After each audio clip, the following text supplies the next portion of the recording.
My name is Brendan Hogan. Welcome to this April edition of the Public Works Commission meeting, calling this to order at 6:34. First item on the agenda is the agenda itself. Previous scan that it looks fine on my end. I think there may be a question on one of the consent agenda items. That is the complete streets form. So if anything, I might suggest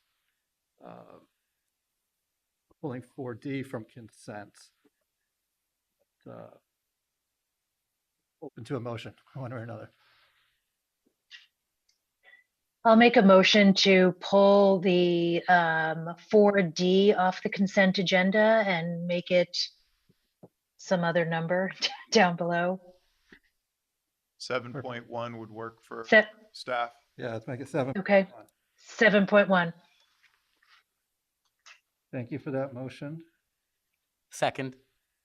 We have a motion from Vice Chair O'Neill-Vavaco, a second from Commissioner Montano. Commissioner Overby. I wanted to actually maybe pull C as well.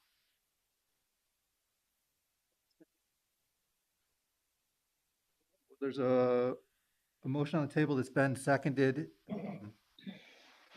Care to- Then I'll make a motion on the second. You could offer a friendly amendment. Would it be possible to add also pulling C from the agenda, the always stop proposal at Loomis Street and Mansfield Avenue? Be acceptable? So in discussion around this motion, there's a suggestion from Commissioner Overby to pull 4C, always stop at Loomis and Mansfield. That friendly amendment is fine with me. So to pull items C and D off the consent agenda and move them into deliberative. Right. Sure. It's friendly to the motioner. Would that be friendly to the Indeed it seconder, is. Commissioner Montano as well? All right. Thank you. So we're looking at a modified motion here. Is there any other discussion around that? All right. See none, we'll go to a vote then. Commissioner Montano, Aye. Commissioner Overby, Aye. Vice Chair O'Neill-Vavaco, Aye. and I for myself. Slightly modified agenda has passed. Thank you. Moving forward to public forum. We certainly welcome public comments at this time. The request to keep your remarks brief, please. Is there anyone on the phone or sign up to speak in the room? Sure. So I just want to let the folks on the phone know we have quite a few members of the public to use the raise your hand feature on Zoom if you do wish to speak now or in future public comment periods during tonight's meeting. And if anybody's called in, which at this point I don't think they have, please use *9. We do have folks in the room who we'd ask to sign up, and we'll go one by one in the room and then switch to Zoom. Great, thank you.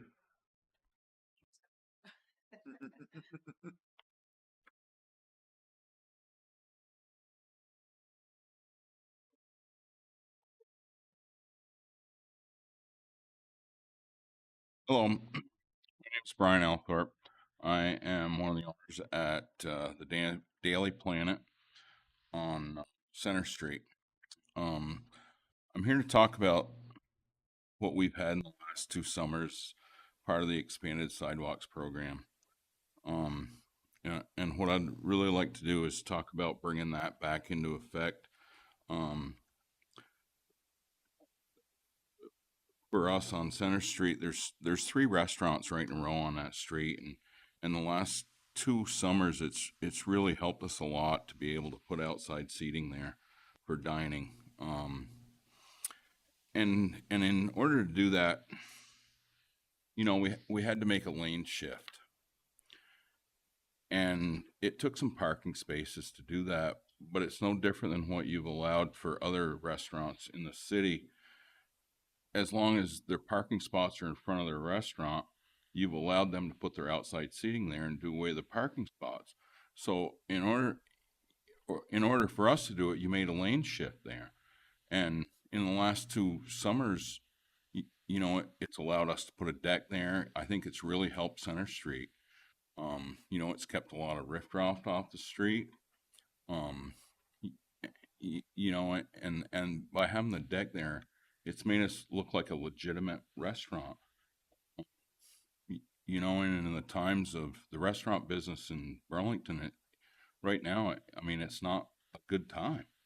You know, in the last 2 years haven't been a good time. We just bought this place 2 years ago. We were open a month and we had to shut down because of the pandemic. You know, and then you allowed us to do this, and it helped us through the summer. You know, restaurants right now in the city, you know, I don't know if you've been out there, but there's a lot of them that aren't open, but maybe a couple nights a week because they aren't finding any help. We haven't had that problem. We've got a lot of help. We employ 38 people at our place, you know, and some of them might only work a shift a week and whatnot, but, you know, we got people that are coming in there and wanting to work. And, you know, by having our outside seating, it's allowed us to seat 35 more people. You know, so I guess what I'm asking you is, you know, can we re-implement this shift change in the traffic and eliminate a few parking spaces to help out 3 restaurants in a row? And I'm speaking for the other 2 restaurants, but I'm really here for our restaurant. But I know that the other 2 restaurants have used this also. And, you know, I guess I'm here to ask to re-implement this expanded sidewalks program for Center Street so that we can put our deck back up this summer. Open for any questions. Great. Yeah, thank you. I mean, we don't, you know, there's nothing on our agenda, on our warrant agenda Right. to deliberate on this item, but we'll certainly take your input, hear you loud and clear. Director Spencer, do you?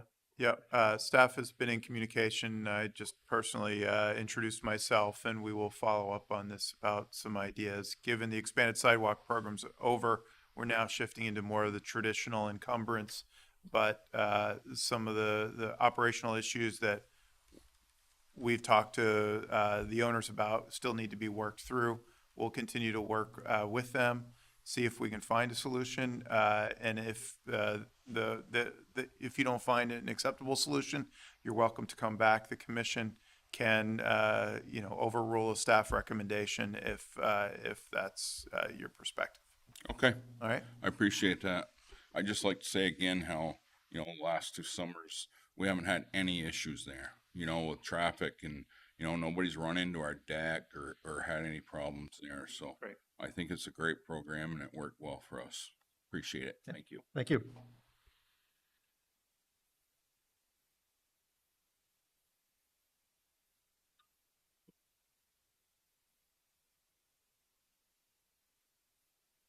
Hi, I'm Jane Nodell, and I'm here to talk about North Newski Avenue, a project that I've been following or involved with for a very long time.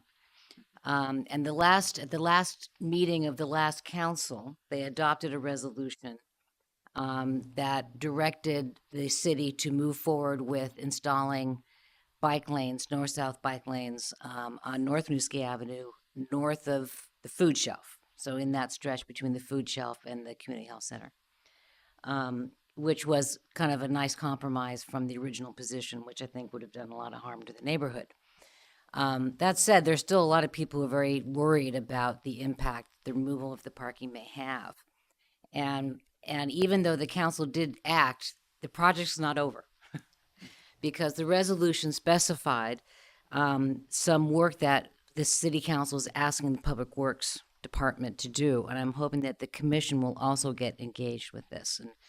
And specifically, the DPW staff has been asked to continue to work with the many businesses and nonprofit organizations on that stretch of North Newski Avenue to identify some off-street parking to help accommodate some of the demand that's currently being met by the on-street parking. And if you're familiar with that avenue, you know that there are lots of nonprofits there that work with marginalized populations. And there are a number of small businesses owned by many of them new Americans. And we certainly want all of these organizations to continue to thrive into the future. And I know that Director Spencer will continue to be active, and I'm just really here to kind of say, many of us, are continue to follow this. We would love to help communicate with the public about what's been going on, and, we have an organized group, and we'd love to work in partnership with the department, with the commission to kind of get it done. I think it can be done, and I'm encouraged that we're going to, we have a commitment to continue working on this. And so just want to thank you for your time. Thank you. Chair Hogan, next in queue, we have Sharon Busher joining us remotely.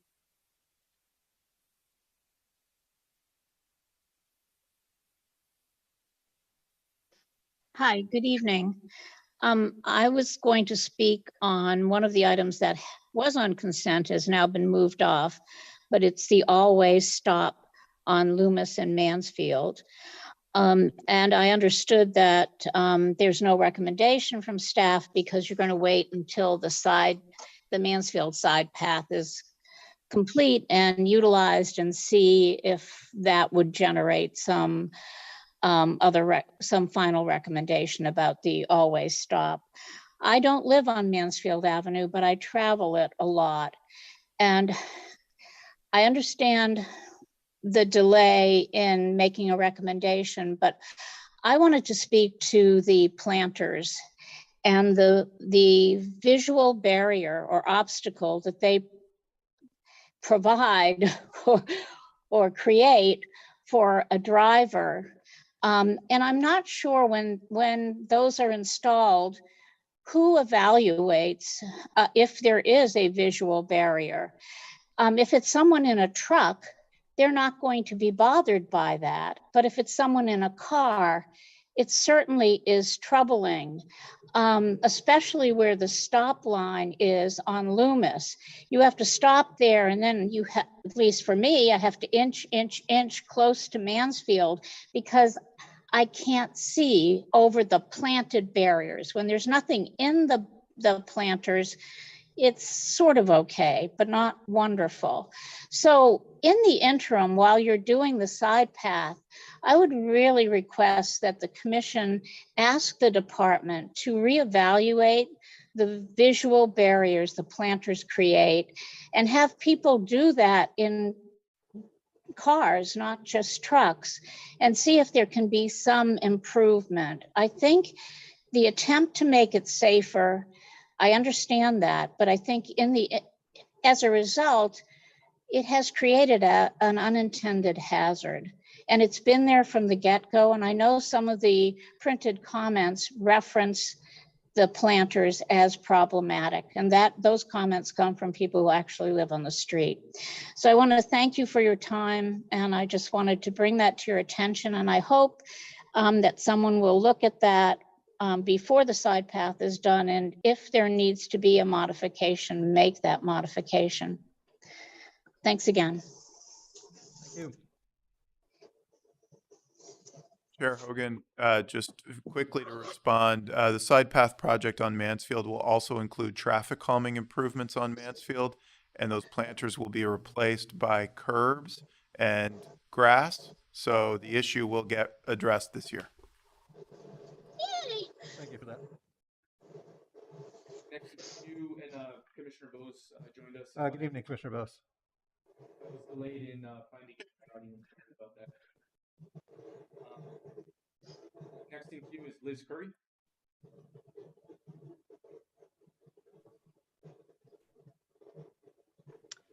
Hi, can you hear me? Yes, we can. Welcome. Thanks. Yeah, I'd also like to speak to the North Winooski Avenue project. And first, just to thank the staff for all their hard work. It was probably over 3 years of meetings and a really long process that I think ended with a good compromise. From my perspective, the conversation became really difficult regarding this bike lane as opposed to other neighborhoods because there are complex race, income, and cultural dynamics in the neighborhood. And, that really requires city and other officials with power and resources to meet people where they're at, especially when they don't have the power and resources to navigate what's mostly a white middle class dominant cultural. And that's what these projects are. They're very difficult for regular people to navigate. So as Jane said, we worked with a lot of low-income tenants and the immigrant-owned businesses and the nonprofits that really don't have the time to engage with the process. And they, as you've heard, have had a really hard time making the transition in their minds to how they're going to proceed without parking. And this just speaks to the need for the city to have a policy of a just transition when it comes to climate crisis solutions. So one thing I'd like to ask the DPW Commission to do is to understand and adopt a just transition policy so that we use procedural equity when facing climate crisis solutions. These are all terms and concepts from the state Global Warming Solutions Act and climate plan that just was adopted. There's a lot more work to be done on the avenue. And as Jane said, we would like to understand from DPW how the department's going to proceed. I understand there's meetings with city councilors and all kinds of conversations going on, but we'd like to have a transparency about how the department staff will proceed with, making all of these constituents aware of what's going to happen and how they can best work around the project so that they can continue contributing as residents and businesses on North Winooski Avenue. It's a fragile neighborhood. It was developed very intentionally in the 1990s in order to co-locate social services and to have affordable housing so that people could who work at those nonprofits could live there too, and people could also use the services like the health center. So the disruption in this case is pretty significant, and disruptive climate solutions hurt those most vulnerable neighbors of ours the most. Thank you. Thank you. That is all that is signed up for public comment. All right. Okay. Oh, you're taking off? Okay. Yeah, that's fine. Yeah, Good. thanks for coming. All right, with that, we'll close public forum and move forward to our thinned out consent agenda. There are 2 items remaining on a consent agenda. For A, approval of draft minutes from March and February meetings, and for B, parking adjustment in front of 58 Pearl Street. Come a motion on the consent agenda.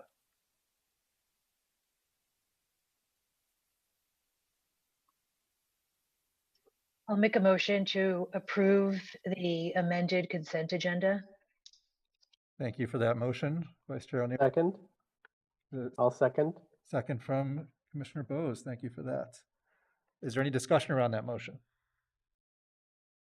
All right. So now we'll go to a vote then. Commissioner Montano, Aye. Commissioner Overby, Aye. Commissioner Bose, Aye. Vice Chair O'Neill Vivanco. Aye.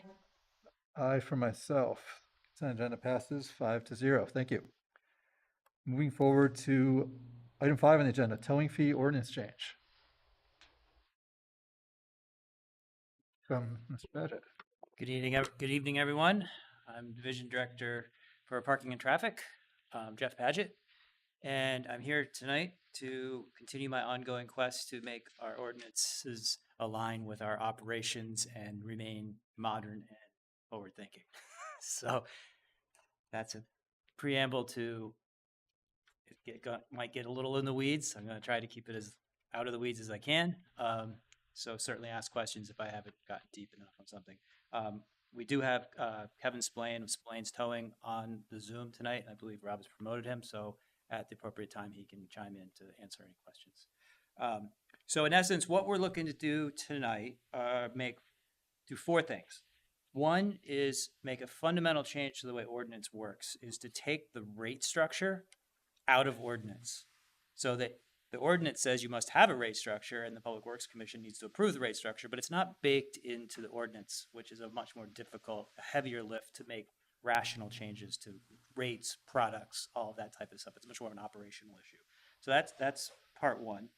Part two is to remove a whole paragraph that is duplicative and also references an alternative rate for private property versus public property.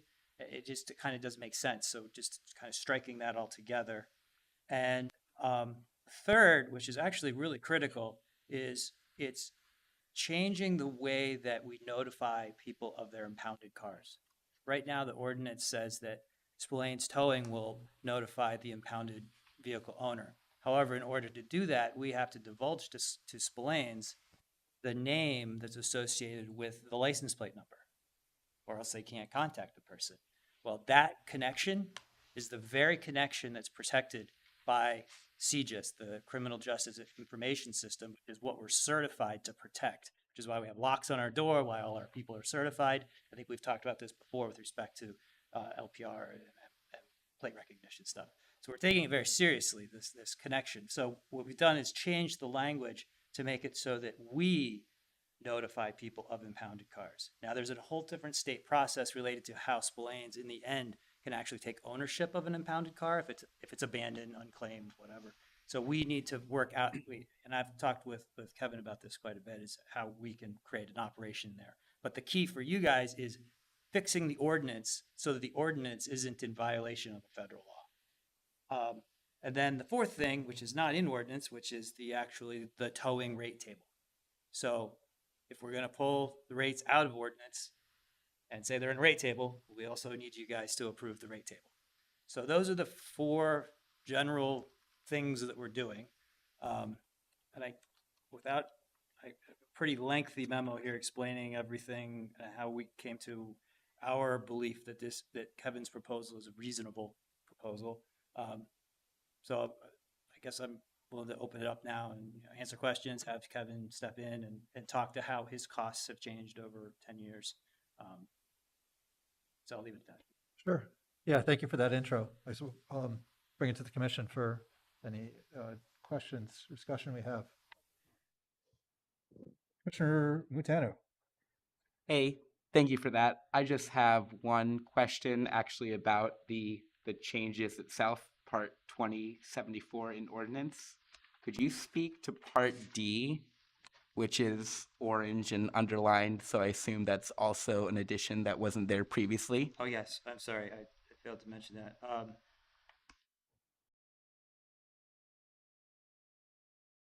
Yeah, so we just wanted to make it very clear. That was sort of wrapped up in the old impoundment language that they had, that they could actually take ownership of the car. So we just wanted to make it expressly, because we struck so much out of C, we needed to make D sort of very clear that if the car is towed and the car is never claimed, and there is a whole state law around what it means to be an abandoned car and when the towing company has the right to claim it, we just wanted to make it very explicit that that process is deferred to the state process. It's not us, the city. Thanks for the clarification. Yeah, sorry to speak. Thank you. All right. Commissioner Overby. I have two questions. I love it when you try to clean up the ordinance. That's the first comment. So I appreciate you're doing that, and it really, really does help because there's a lot of goofy things that need to be fixed. So thank you very much. But first question is Burlington's towing done by a pool of towing companies, or is it just a sole vendor contract with Spillane's?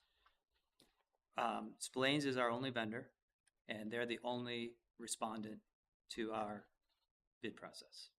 So it's like an annual bidding of some sort? Actually, it's a 5-year bid, it's a 5-year contract. Okay, that answers the first question. And then the question I had about the operation of the notice, I'm looking at I guess it's item C, where you're having the city notify the holder of the vehicle within 7 days. Am I in the right spot there? So it would be the 20-74 charges notified by registered mail within 7 days of the impoundment of the vehicle? Right. So the city would now do that instead We of. would take on that Right. administrative burden. And I just had a question about how that would work like in snow ban kind of things, or it just would seem like when people go out and they can't find their car, you know. No bans work a little differently because Yeah, they're well, not maybe- technically impounded. They're moved street to street. Okay, so that answers that part. Right. So I'll tell you exactly right now is Leonard Ducharme will be here at 7 o'clock tomorrow morning with hand on the phone because we're doing a clean sweep tonight and Mhm. somebody's going to get towed and they're going to be calling at 7 a.m. wondering where their car is. So that's sort of a different Okay. process because that's just street to street. So then when somebody's vehicle like disappears off the street, I'm just curious about functionally, it would seem like it would be handy to have some other quicker way for them to, like a website or something that would be done in a very, We've discussed this because many, many times, and the problem comes with the CGIS situation. So you would have to have a secure login to say that this is my car, which means you would have to say, well, look, I think I'm going to get my car towed this year. So I'm going to set up an account with the city, give them my name, give them my everything. So create an account. It becomes very difficult. no, I'm just thinking of by just the plate number and the fact that it was impounded. It would be very simple. So you don't, so I'm just making a suggestion. No, Because like I was concerned about people whose car, they go out and it's gone and they want to figure out where it is. And they can obviously call the police or, but that's a lot of Yeah. labor. So if there was a way that you could, I know. you know what I'm saying? Something Yeah, like I totally get it. And we have, I'm not just to dismissing it at all. save I'm just effort, saying- save effort really for you right. guys Yeah. of calls and make it so everybody knows. If your car disappears, did you leave it in the wrong place that you thought, you came home a little bit late and you didn't remember where, anyway, so that was my other question. I think the simple answer is if we can find a way to do that legally, we are happy to do that. We are still trying to find a way to do that. Yeah, the 7 days thing I think is helpful for you to not have to do it within a couple days to notify people their car got impounded, but it seems like a long wait for somebody. They're going to call somebody, they're going to start Well, I panicking. think practically, from an operational perspective, if somebody gets towed and impounded on Monday, we need to be sending them a letter on Tuesday. Right, I but think the fact that it says that you might be busy and it might take 7 days. You're authorized to take 7 days. We're trying to be practical. We want to Yeah, have a practical I get it. ordinance. I'm just thinking of one extra thing that will save people getting calls, and you can still do the 7 days for the registered thing because you might have people that We agree. don't use their car every day and wouldn't even notice. We agree. So, Right. okay, they were my two questions. So, but I appreciate your cleaning things up, and I don't think I have a problem with the way the rates are compared to what you researched for the other communities. So, I'm sure it's not pleasant for people to have to pay for that, but it'll happen once and maybe not again for each person. Like I've probably said here before, we really have an explicit goal of towing fewer people. And I've told Right, Kevin that. right. too. So I get that. I know. it's a very important tool. We need to have it, but we would like to use it more surgically. Right. Thank you. That's my comment. Thank you. Commissioner Bose. No questions at this time. Thank you. Vice Chair O'Neill Vivanco. Great. Just maybe just to quickly follow up from Commissioner Overby. I was just going to try to Google this. Or where's the information online or on Public Works site about who to contact if your vehicle's towed? Because that information might be helpful. I haven't had a car towed in a while, and now that Public Works handles parking, that information would maybe help alleviate some of the calls that you may get, so that there is something clear on our site or that goes out in Front Porch Forum this week during the street sweeping. And then I guess what's the timeline and efficiency of informing owners? You say you have this 7-day window. What's typically the turnaround on informing owners that their vehicle's towed? Well, we haven't actually done it ourselves. Kevin, Displains Towing has been doing that process. And without getting into the weeds, the state process has a 30-day window on it. And there's also like a 10-day criteria. There's all these different gates in the state process for declaring, claiming an abandoned vehicle. So I'm not too versed on that. I know the 7 days is within a window period that so then what we can do is support Displains in their efforts to claim the abandoned vehicle. when that time comes. You know, we're not encouraging that, obviously, but we want to be sure that Okay. we're doing all of our paperwork right so they can do their paperwork right. Okay, so 7 days sounds reasonable, and then any information that we can communicate either on a website or front porch forum of if your car gets towed, this is where to look for it, or for the steps to take. We'll, Um, we can try to Go ahead. improve where it currently is, but if you go to burlingtonpt.gov/parking or the fleet website, there's a note about who to call during business hours and who to call after hours. Probably we could be more explicit. That would include if your car's towed, but I'm happy to make that adjustment with Jeff. Okay, all right, thanks. And then one just final thing, Jeff, this was, we asked this over email, so I just want it for the record. We asked about a clarification for the extra $20 per person per tow per vehicle. Yeah. And you responded to that, but I'm wondering if you can just respond for the record. What are the situations when a second person would be needed or has been needed, and how you plan on, I guess, tracking that? Is it for every tow or just for certain vehicles? Right. So in special cases, specifically, sort of ironically, for like motorcycles, motorcycles are actually hard to tow, you know, because they're only two wheels. So often they'll need a second person to help with moving of the motorcycle. So the $20 charge is $20 per person per tow vehicle per tow. So if we call Splains to come and tow a motorcycle, for example, they'll say, hey, we need to put another body on that truck. So the tow will now be that tow will cost $20 more. So I'll fix the rate table to make it more clear that it's $20 per person per tow vehicle per tow, not per day or per At our request. yeah. These are all services that we are purchasing.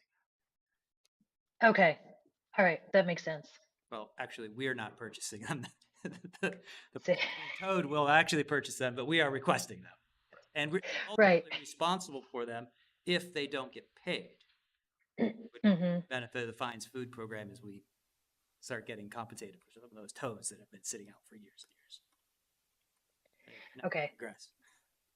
All right, thanks. That's all my questions. I appreciate that. Great, thank you. And there's also a typo on that page, which I'll fix. Thank you. Just a clarification on that last point then. So the DPW requests the service, towing company on contract provides the service, and then does the vehicle owner pay the towing company? They end up, well, that's part of what's a little complicated right now is right now they can pay two different ways. They can either go out to Splains Yard and they pay, and they take all the money. They take the fine and the towing charge, and then they pay the fine back to us. And then sometimes people come to us and they pay the fine and the tow here. Then we have to send the tow money over to Splains. So this will streamline that whole thing. They will get a check from us because we collect everything. We put fine money over here and tow money over there and cut them a check. How does this simplify that process? Because all of the money is coming here versus some of the money going to Splains, right? Like you come and you pay your ticket here, you're paying for the tow and the fine. So we owe that money, the tow money, to Splains. Mhm. Well, the same thing is happening right now at Splains. If somebody comes and they pay their fine and their tow at Splains, then Splains has to cut us a check for the fine. So it creates an accounting kind of dance between both of our operations. And this will have all the money flowing into us and then one stream of money going to Splains. Gotcha. I think if I could just run through that back. So suppose I get towed tonight. I call Leonard tomorrow morning, find out, yes, my car's been towed. Do I come down here, Then you have to come here, Public you pay your Works, to ticket, pay it, and then go to Splains. and Splains gets notified that I've settled up? Correct. And So we have a very close working relationship with Splains. Clearly, We're yeah. extensions of each other's offices, but there's a very important difference specifically around sieges. It's Gotcha. data security. Okay. Nothing further on my end. Thank you for that. And Yep. good. All right. Open it up for public comment at this time. If there are any members of the public on the call looking to speak to this item, Chair Hogan's opened up public comments, so please use the raise your hand feature. And at this time, there's nobody signed up for public comment. Crickets. Okay, thank you for that. I'll bring it back to the commission seeking a vote on the specified ordinance changes here. Welcome a motion if anyone's got. I'll move to accept I'll make a motion to accept the recommendation. Thank you for that motion, Commissioner Bose. Is there a second? Second. Second from Commissioner Montano. Thank you. Is there any discussion around that motion? All right, we'll go to a vote then. First to the phone, Commissioner Bose. Aye. Vice Chair O'Neill Vivanco. Aye. Commissioner Montano. Aye. Commissioner Overby. Hi. Aye for myself. Motion passes 5-0. Thank you. Moving forward, to item 6, 2 Pearl Street lots. Welcome back. Patrick. The Division Director, Jeff Paget, Parking and Traffic. Round 2. This one is not as complicated, but interesting nonetheless. Fundamentally, we are looking at the Pearl Street parking lot, which is behind the Old Bob's restaurant. And that parking lot has historically been underutilized. We've been measuring parking occupancy in that lot for the past couple of months, and it's running at about 10 spaces out of 30. And so what we're proposing is to sell some monthly parking permits in that lot to increase activity in the lot. And also it provides an option for some of the Elmwood parkers to park somewhere closer to their office. Now, how we actually navigate that sales process, we're still working on. But as obviously it's not intended to be any sort of mitigation for the Elmwood lot closure, because it just doesn't have the capacity. There's only 15 spaces. So we're looking at it. We're looking at really as an opportunity to increase the energy in the lot and hopefully dissuade some of the negative behavior that's happening in that area. So one very important change to the memo and my request is that there was a typo in my database, and the capacity of that lot is not 35, it's 30. So what we'll be asking for is, instead of 20 permits, we're asking for 15, which still achieves the goal. It's just a math error. So apologies for that. We're looking to continue the same rate, the $55 rate from Elmwood. And in the process of this, we're also, along the lines of my previous presentation, cleaning up a little bit. Lots have never had parking agreements. So I know a couple years ago we worked with you to create a generic parking agreement for the garages. Well, on my list since then has been to do the same for the lots. So when this came along, I said that this is a great opportunity to take that generic agreement that we had for the garages and basically slip in the word "and lots." And that allows us to have a form that we can sell various parking products to people in the garages or people in the lots. And that will be under contracts with folks in the lots, which is a better place to be. Just, you gotta have an agreement. So that's what this does too. So it increases energy in the lot, gets it more utilized, hopefully helps out some of the Elmwood displaced people, and provides this administrative, cleanup and starts getting people under parking agreements. So, and I have talked with the businesses on the streets. The only feedback I got was there was concern that we were actually taking 15 meters out. And to be clear, we are not taking any meters out. It will function just like the parking garages. When you get a permit in the garage, you're not guaranteed parking. It's what we call a hunting permit. You're allowed to go in and find a space, and this will operate the same. So no meters are going away. It will operate exactly the same on the weekends, and should in the evenings, because it will function just like Elmwood did. It will be no overnight parking type of situation. So just to allay that fear. That was the only fear that I heard from business owners adjacent, was that parking would go away because the meters were going away. Well, they are not. The meters are not going away. Gotcha. Thank you for that. Yeah. All right, I will open up for commissioner discussion at this time. Commissioner Mutano.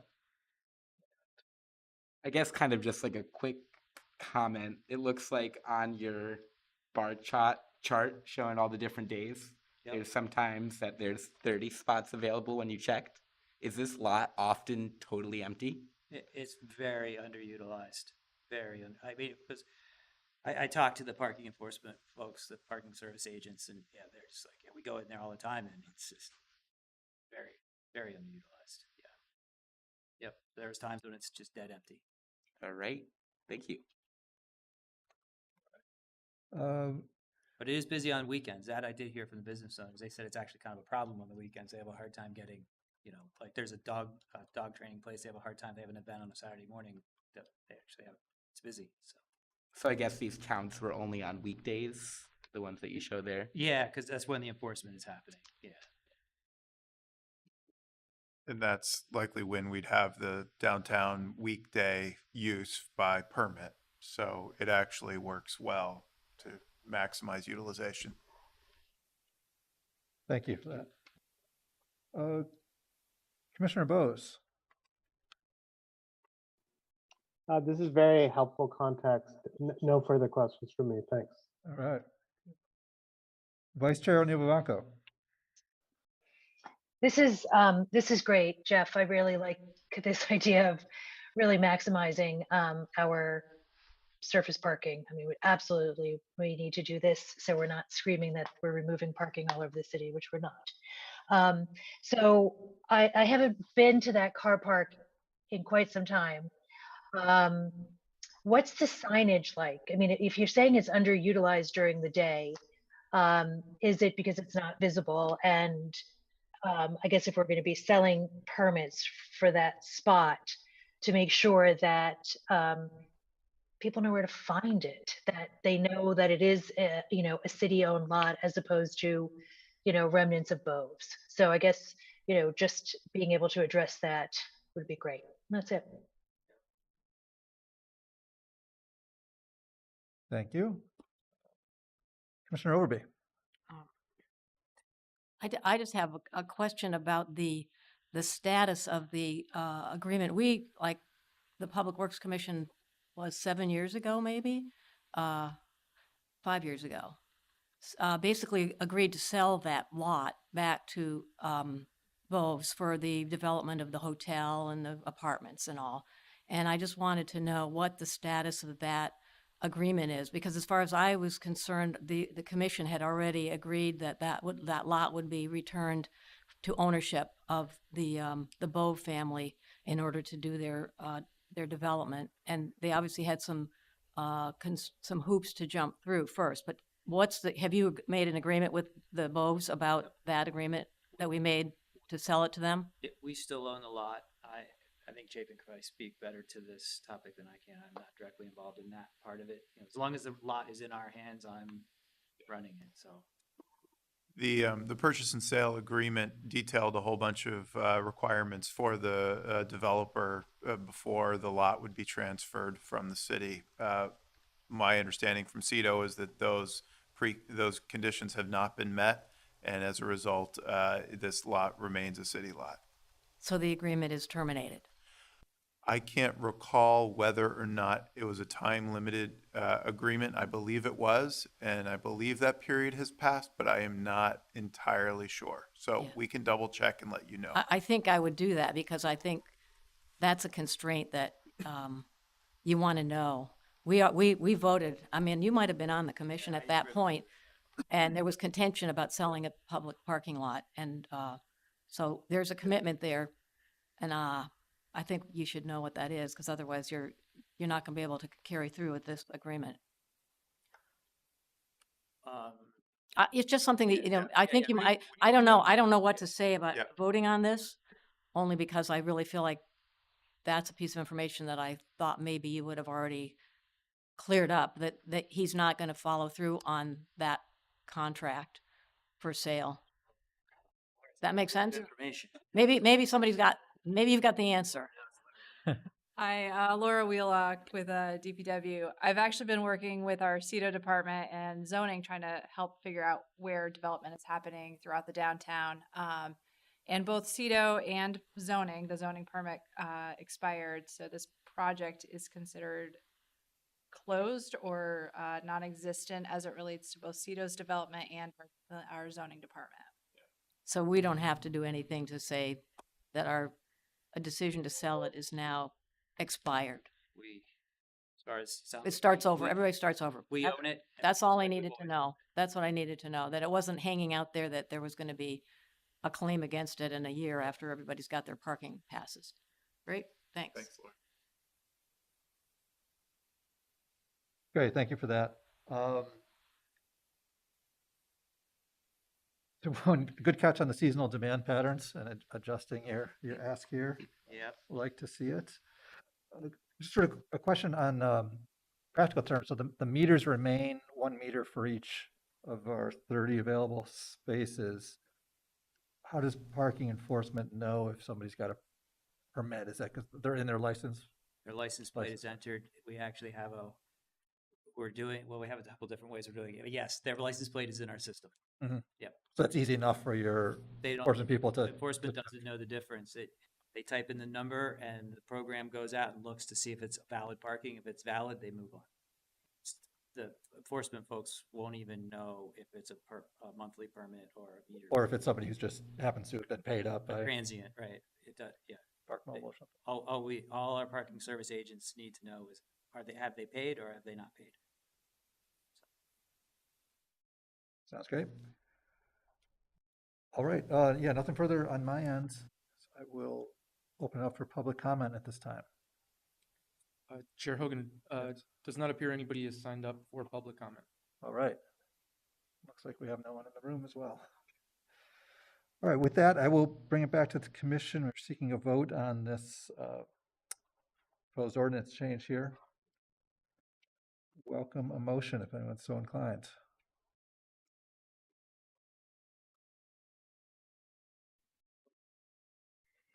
I'll make a motion to accept the language of the staff recommendation. Thank you for that I'll- motion. I'll second. All right, we have a motion from Vice Chair O'Neill-Vivanco with a second from Commissioner Bose. Thank you for that. Is there any discussion around that motion? All right, let's go to a vote then. In the room, Commissioner Overby, Aye. Commissioner Montano, Aye. Commissioner Bose, Aye. Vice Chair O'Neill-Vivanco. Aye. Aye for myself. Motion passes 5-0. Thanks, everybody. Yeah, thank you very much. Moving forward, item 7 on our agenda, Main Street concept.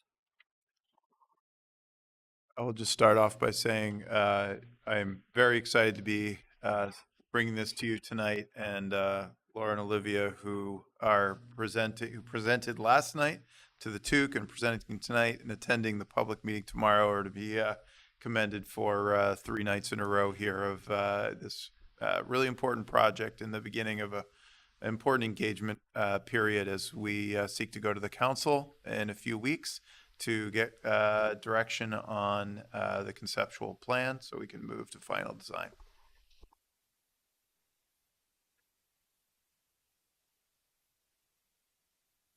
All right, thank you. We have a few of our consulting team here that we're going to give a brief-ish presentation. It'll mirror the public meeting or the neighborhood meeting presentation that we're actually going to give tomorrow night as well. So it's a 4-night week.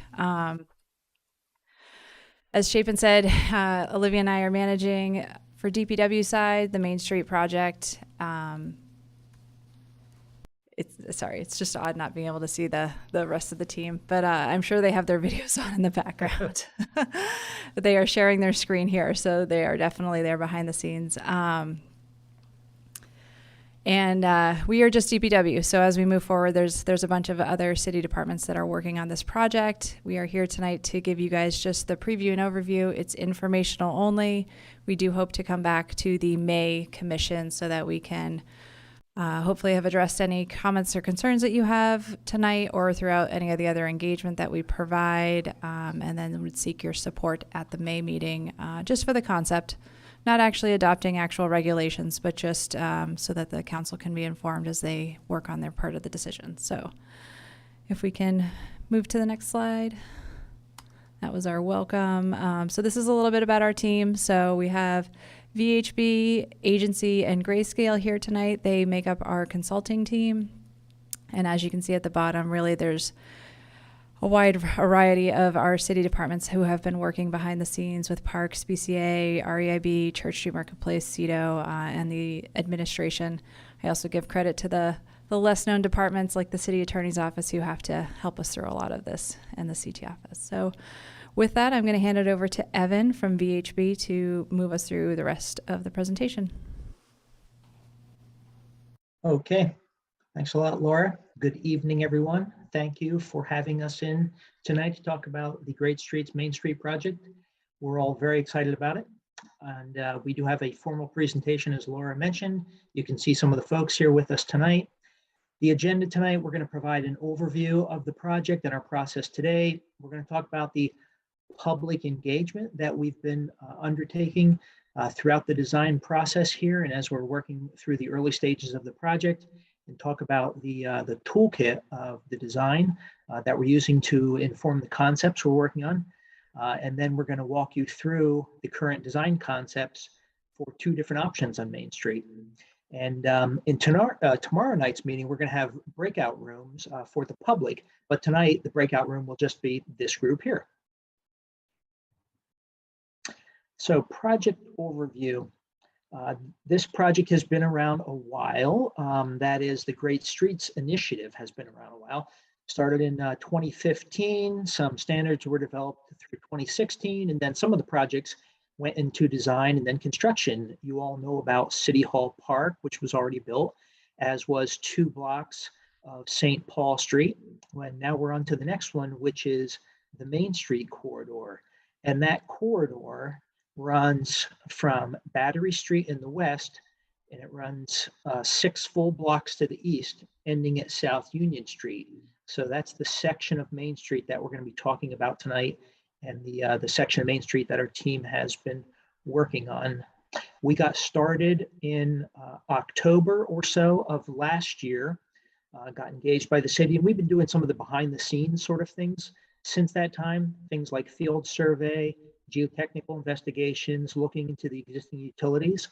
But we've also been doing things like reaching out to the public and different focus groups, which Susanna is going to talk about in just a few minutes here. We did have a neighborhood meeting at the beginning of February. That was our first one, and we have another big one tomorrow night. In between, we've been talking to all sorts of city agencies and these focus groups from around the city to try to get everyone's opinions and ideas about Main Street and what people want to see out of the project. So right now, it's late April, and we've been working through concepts for the Main Street redesign.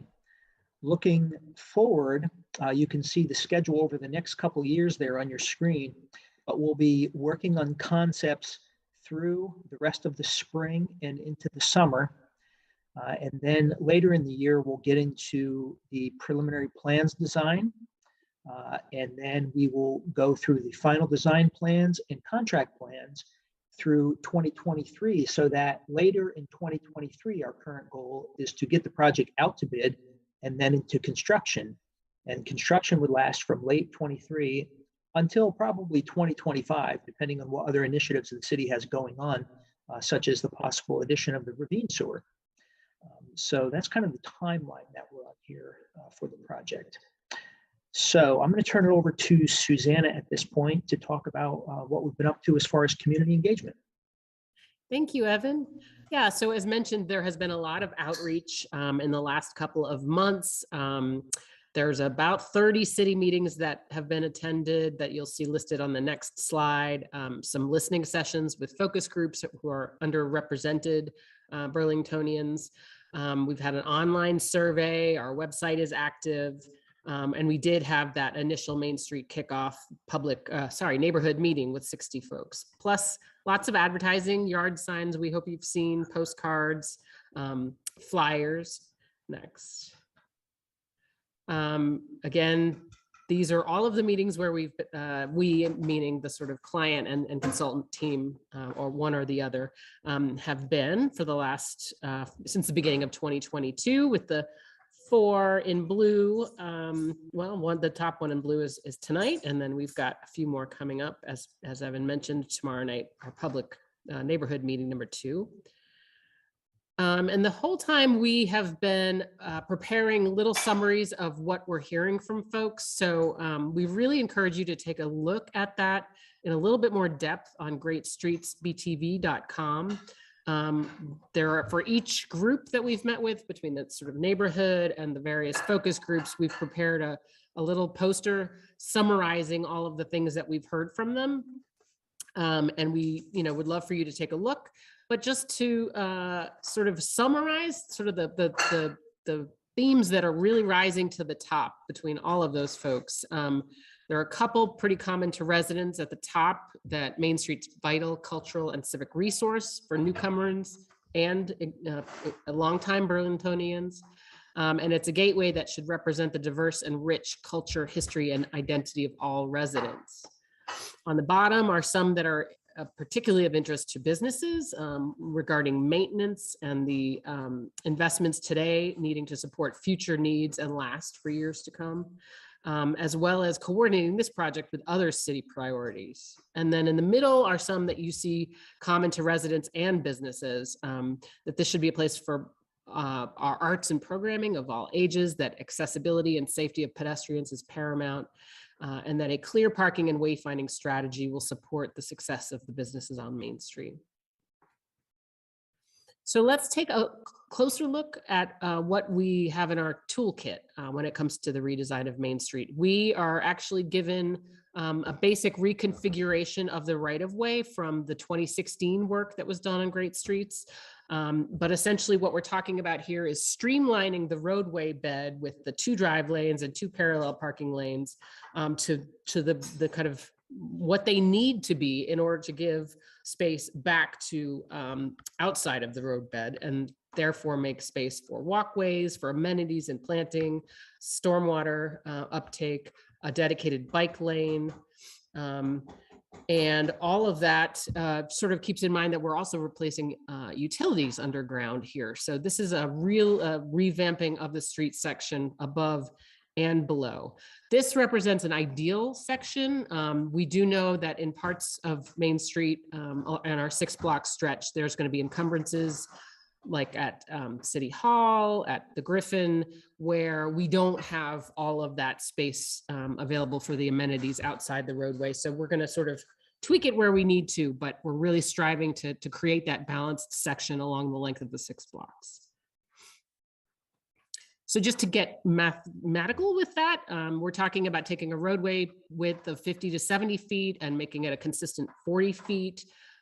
We look at parking spaces going from 157 to 90, and we've got some ideas about how to sort of mitigate that. But again, the idea is that we're achieving a lot of things with that space, including bike lanes, including a consistent sidewalk that doesn't go from really skinny to overly wide, that we're going to have generous spaces available for stormwater treatment and for green space, and spaces for public art and plazas that just don't exist today.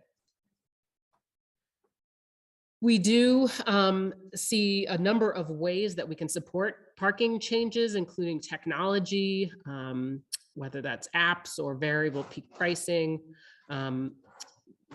incentives for reinvesting in parking fees into non-motorized travel modes, loading to current off-peak hours, employee parking programs. We want to build out infrastructure that really makes it sort of less of a need for parking, between bike parking, better transit, better wayfinding to parking that exists off of Main Street, EV charging stations, and then vary parking restrictions to reflect land use, seasonal demand, and flex spaces.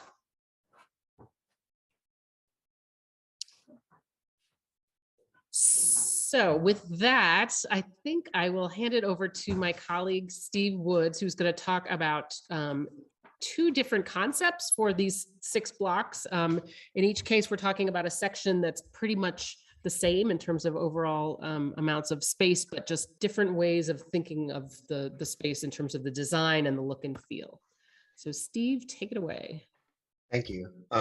Just as a quick reminder or sort of flashback, as it were, the overall plan is looking at this Main Street area from Battery Street from Union.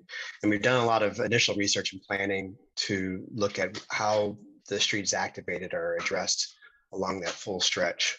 Different uses, civic use, office use, service use, restaurant and retail use.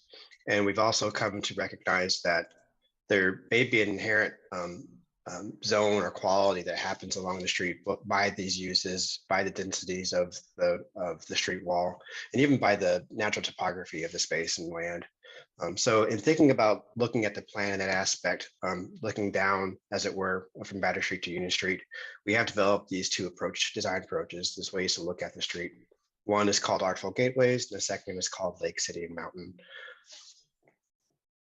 In thinking about the design approach associated with Artful Gateways, we see that there is an opportunity for a dignified and continuous streetscape for all 6 blocks that happen from Battery to Union, with particular emphasis at the intersections and also great emphasis at the center, as it were, between Church Street and St. Paul.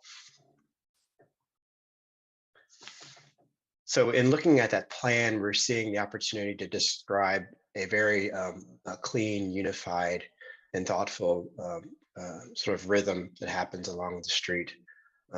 Opportunities where there is places for planting to develop a nice, clean, and organized shade tree street system, clean, straight, and accessible bikeways on either side, offering clarity at the intersections, and the opportunities to provide good spaces at the corners where there's bump outs to gather for clean crossings, closer crossings that are here now, offering safety for pedestrians moving across the street, and also opportunities for stormwater management in those locations. The blow-ups in each section show an area at South Union Street between the Memorial Auditorium and O'Brien Salon. In that section, it's a bit of a tight area of encumbrances, as mentioned before. So we're looking to potentially show a shared mixed-use path that happens on the south side of the street in that location. That's one variation that's different from the rest of the streets, where the bikeway is clear and separated from the normal sidewalk sections. We do think that within the heart of the space, Church Street and City Hall Park offers an opportunity to potentially study a curbless section between Church Street and St. Paul Street, similar to what's happening along Church Street currently. We think there's a nice opportunity for dialogue between the now activated City Hall Park and the really rich character that's happening along the southern face of that block, including the Flint. We pick up with that same type of clear character as you move down between Champlain and Battery Street, offering opportunities for expanded retail and pedestrian space adjacent to vibrant restaurants and clear access to office buildings. In looking in cross-section in some of these areas, back down to this same location, we see a clear organization, as mentioned previously, using the toolkit to provide separated bikeways from pedestrian ways. We understand there's grade change that occurs between the curb line and the streetscape, and we see that there's opportunities to have these green spaces manage these changes in elevation. There's opportunities also for flex use of parking areas for outdoor dining. Earlier in the meeting, there was conversation about the benefits a lot of restaurants see from having these extra outdoor spaces available for use. So we think that there's opportunities to have that be thoughtfully incorporated within the parking spaces when available, seasonally or during special events. As Susanna mentioned, we have been reading and listening, actively listening to different community groups and business groups, and all of the blue thought bubbles that are shown here begin to show comments that we've heard that directly relate to some of the concepts we're developing.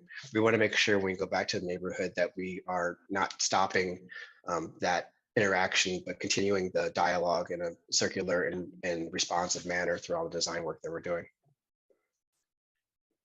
We've heard a lot of information from those community groups about the desire for activation of the street through art, through signage. So we see that there are locations where art may occur both in the ground plane, in vertical aspects, and maybe over the street in the gateway aspect. And then back at the top, this is the section that's showing the encumbrances on the south side. So we have the opportunity and desire to maintain some sort of a green character on both sides of the street. So we think there might be an option to have a shared path in this uphill, slower moving bicycle lane where there are those encumbrances. We call this option artful gateways because we know that and see that the quality and care of vibrant and great artwork is already existing within Burlington and can be enhanced and have Main Street act as a showpiece or showplace for that. With thoughtful consideration of these larger pieces and activations of spaces happening within the gateways locations, particularly at the ends, Union Street and at Battery Street, but also at each intersection and at the heart of Main Street between Church Street and St. Paul Street. The planting concept for this one again speaks to formality and clean unison and rhythm that moves along Main Street, providing adequate and more than adequate soil spaces, either in planted zones or within structural soil or silvicultural systems within the hardscape areas that are happening in the areas that might be closer to businesses or activated zones of streetscape, particularly within the Winooski to St. Paul block. Management of water in this sloping landscape, sloping streetscape is very important. So the continued use of stormwater retention areas in appropriate locations and with appropriate management and baffling of water in high steep slope zones would be incorporated in a thoughtful manner along the street as well. And then zooming in a bit, this is a zoomed in section at Church Street. Moving to the west is the center section towards City Hall Park, and then to the east is towards Winooski. We see that there's different opportunities for zones of use, as it were, in this conceptual plan. You have the adjacent building spill out spaces or frontage zones, at least for resident or for businesses and residences along this frontage. We have specialty amenity zones, which typically occur at the larger hardscape areas that are gained at these bump outs at the intersections. Furnishing zones are usually tied in with the green spaces where street trees would occur. These would either have expanded green space for street trees or opportunities for organized seating and gathering. And then I mentioned before the flexible parking space, those zones where you might be able to activate streetscape with adjacent uses. The second option is called Lake City Mountain. I mentioned before, there seems to be 3 character zones that happen along Main Street through the quality of the space that's there. So we thought it might be an opportunity to have the Main Street act as a expressive zone of the landscape character and the natural character of the area. So that character is being expressed still within a functional streetscape, but within nuanced changes in the movement of bikeways and the availability of green space that happens along the stretch of the roadway. A lot of the similar aspects are seen in both the concepts, but you can begin to see this meandering pathway that allows for larger capacity zones of planting when access to the street or either roadways aren't necessarily required. There's still the the desire for a mixed-use path that happens along the south side of the street between Union and Winooski. As you move towards the Church Street section, again, we're looking at a shared street section that happens after Church Street towards St. Paul. But again, there's the sort of more organic movement of spaces and use that happen on the area behind the back of curb towards the buildings. We see also that in this concept, we would be able to use the tools and the sort of standards that have been developed within the Great Streets work that's done previously, but there might be opportunities to look at materiality being expressed in very special ways through these different zones. For example, if granite's being used within the pavement or in seating blocks or curb edges, it may take on a more rough or exposed face in the mountain area towards a more honed or refined space within the city, and then back to something that's a little bit more organic within the lake, but all using the same materiality, something that's native and familiar to the region. Again, we'd look to the comments that we've heard from different groups, places to sit and hang out with affordable food options. We heard that from the immigrant and BIPOC group. Pop-ups, food stands, arts, farmers markets from the youth. And then obviously the continuation of use of rain gardens and stormwater management from neighborhood meeting groups. Again, back in the middle section, a shared street, not just a shared street, but a curbless street that has the opportunity for more pedestrian interaction is available within this portion between City Hall Park and the south side of that block. The tree planting that would happen in this area could be one that's using a more subsurface structured containment of soils that allows for a more expansive use of seeding and gathering underneath the trees in this zone. Art and multicultural signage and multilingual signage would be used throughout the street, but in those cases where there might be events, we look to see their opportunities using the infrastructure of signage and lighting to support those amenities. And then again, moving towards the north, or the east side, I'm sorry, we have sort of the mountain area that's expressed here. So there might be an opportunity to express native trees that are more fitting to that environment. Maybe the inclusion of natural materials, stones or rocks or boulders within the planted areas that speak to that quality, but still ever mindful of the safety and movement of bikeways, pedestrians, and vehicles throughout. Art, as it's expressed in this option, is looking to find its heart and expression in the culture and the people that are living and using and from the area. Murals and collaborative works, temporary installations, fun and playful types of artworks would be woven throughout Main Street, not necessarily primarily focused at gateways, but happening and being sprinkled throughout the whole streetscape space. I talked a bit about the materiality and planting. Again, moving away from more rigid application of planting and something that feels a little bit more organic and a little bit more natural, that speaks to the greater space of Burlington, something that is unique to this location, not something that might be found in any typical streetscape, something that really defines Main Street in Burlington as being something different.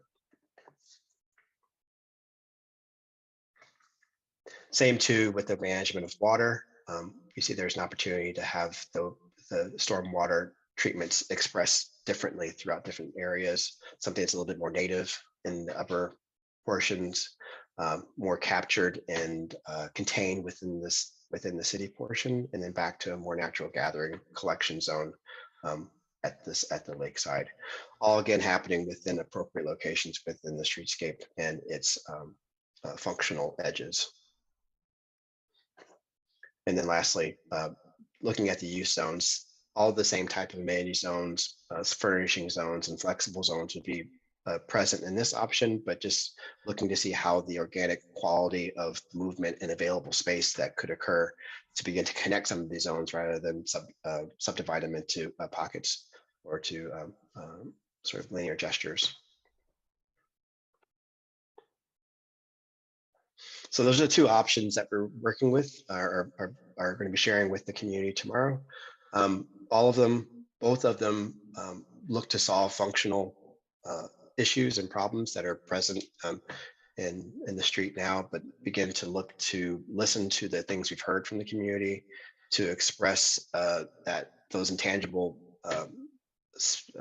qualities that really make Burlington and Main Street special within itself. And so we're looking to get feedback from the community about those options tomorrow night.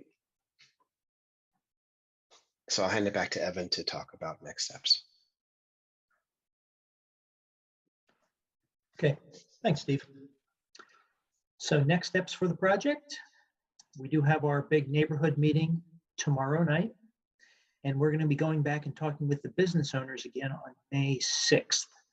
The outreach to the general public in these focus groups is going to continue throughout the remainder of the conceptual design phase, and that's going to continue throughout the summer, as I'd mentioned before. So we do want to meet with these 5 focus groups again, including the business owners, BIPOC, and the others that Susanna mentioned earlier. That will continue throughout the summer. Also, we're going to go to the City Council on May 9th to share the concept plans with them and make more or less the same presentation. We'll also in May be sharing with the DPW Commission and the Church Street Commission and a bunch of other folks, as well as we continue to coordinate with all the parties involved. And we are looking for feedback from the public through our website. There's a survey there, and people can register their emails and that sort of thing before May 14th, because at the second City Council meeting in May, we are hoping to get City Council approval of the conceptual plans and allowing us then to move into the final design portion of the project. And with that, I think I'll turn it back to Laura for any closing thoughts before we open it up to the group for a discussion. Yep. Thank you, everyone. So yeah, as Evan was indicating, and I kind of opened up with, we're just really here to hear your thoughts, questions, concerns, so that as we do move through the rest of this public process and the engagement, which is, really meant to be more of a two-way street with the way that we were presenting this, we want to make sure we have it all together when we come back to you in May. Great, thank you for that.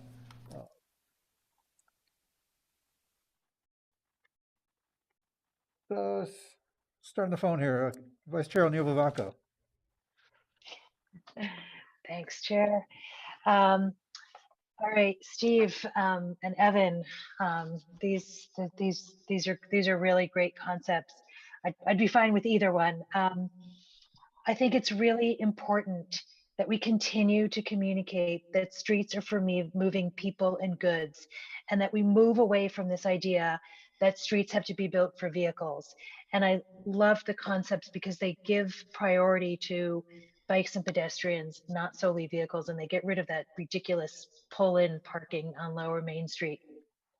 I think, speaking as a parent, as I'm sure you know, one of the largest public school complexes in the city is right on the edge of Union and Main Street, Edmonds Elementary and Edmonds Middle School. So the middle school kids have all sorts of freedom, and they go down to Church Street. So looking at these concepts and renderings, thinking, wow, they will be able to access Church Street on their bikes and on foot in a much safer way than exists right now. I don't know the exact numbers post-COVID, but there are probably at least 800 students between Edmonds L and Edmonds Middle, not insignificant. So thank you for that.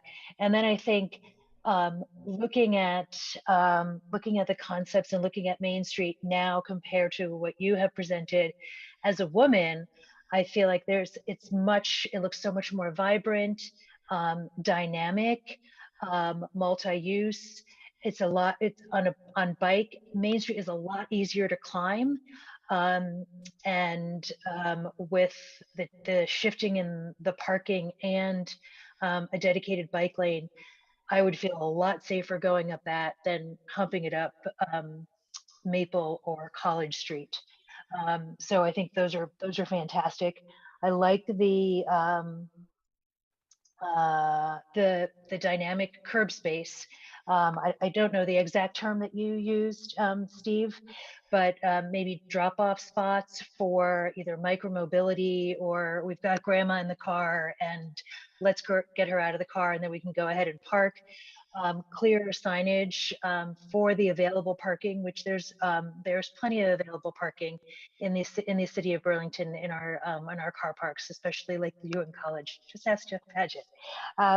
So I really feel like if we can incorporate the signage for the parking, that would help. And if we're really looking at even kind of ways to think about mobility in the future and possible micro mobility and curb space, incorporating that into your concepts would be great. I think. And I think two more things with the seating on the streetscape. A really excellent balance, tipping on the side of more seating that you don't have to pay to play, where you can just sit without having to, be at a restaurant is fantastic and welcoming for all, regardless of income level. And then I think signage, I don't know how into the weeds you go on this, but there are over 30 different languages spoken in our public schools. We have a lot of international visitors. So signage that is more visual with images and kind of fewer words, that is probably more welcoming to all than focusing on, what are the top 4 languages we want to put on there. And I know there are examples in other countries that we can draw from, but we really are such a dynamic city and linguistically diverse that it would be great to take that into consideration. So those are all my comments. Thank you. Thanks. All right, thank you. Commissioner Bose. Thank you. I was also really, really excited to see this. I kept thinking, at first I was thinking, did we get this in our package and I missed it? How did I miss it? Because I wanted to dig into so much of what you put up there. I loved both of the visions. I liked the way that they were articulated. You went by things where I was like, no, go back. I want to see more of that. So, I mean, one of the things I was going to suggest as you continue on the presentation tour, that you make some form of this available for us to kind of dig into a little bit more. Even when you presented the 5 groups, you had a slide up there where you had the 5 groups that I was like, wait, what are they saying? So I wanted to get into that because much as Vice Chair O'Neill Vivanco was pointing out, the signage was one that I was thinking about as well. I was like, oh, great, yeah, that it brings this up. I was curious process-wise. So I was going to say, and this is something I'll bring up with Director Spencer later on, about like, this is the kind of process I hope we do that we don't do in North Winooski. Anyway, I will come back to that later, but this is the kind of process I really hope we do, digging into very diverse groups of users of these kinds of spaces, and that they may not always have, that there might be competing demands on space. And so one of the questions I was thinking some people might ask is, in terms of the focus groups themselves, how did you put together these focus groups? I'm imagining looking at the list of partners, maybe REIB or others helped with the recruitment of some of the participants. I don't know how many people were in the focus groups, but just maybe a little bit more. I can imagine people asking those sorts of questions. Certainly seeing, you highlighted some of their responses. You mentioned doing the survey as well. Making some of that a little bit more transparent just might be helpful. I mean, this certainly speaks to everything that I envision, but perhaps making it seem as though this is also coming from very different spaces, that you're collecting this data from different points and presenting it in this way. So yeah, I mean, I don't really have any suggestions other than the presentation of this. I just thought it was, I love the Lake Mountain. I'm going to get the order wrong, but I love that. I love both of them. I thought they were really wonderful, vibrant visions for what this can be. So so I really applaud you for doing this. Thank you. Thank you. Thank you. If I can just speak to the presentation, it has been provided to Holly so that she can post it with the notes. If you're really clever, you can find it on the Tuke agenda. It was posted last night. It's almost identical if you want to see it sooner rather than later. But as of the meeting tomorrow, it will be posted just at the start of the meeting. So anybody who's in the meeting can find the presentation material on the website, and it'll live there for the rest of the time the website exists. Great, thank you for that. Commissioner Overby. I have expressed some concerns about some of the design in the past, so I'm not going to go into all of those concerns, but one of them is, are all the intersections going to be signalized, or is there still at this point an opportunity to have a roundabout design in any of the intersections? Yeah, I can start that, and then I might ask Evan from our consulting team to also add in.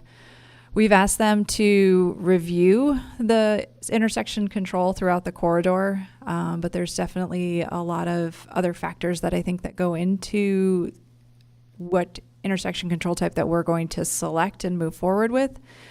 Honestly, the preliminary information really leads us to showing these concepts as signalized intersections, and I'm hopeful, Evan, can you also add into that and what led us to that?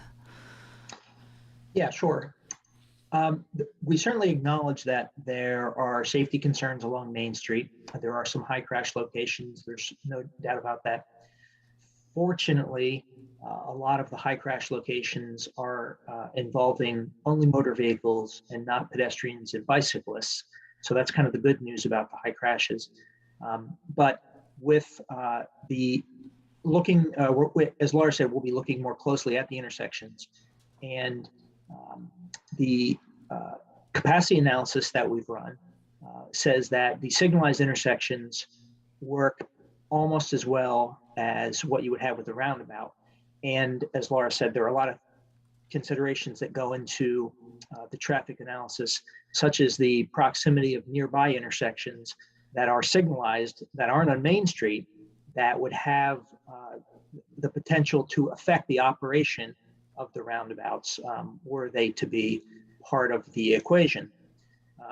Additionally, the concepts that we have now do have a lot of safety improvements with them, which includes things like really shortening up the crosswalks at all of the intersections. Today, the crosswalks are very long.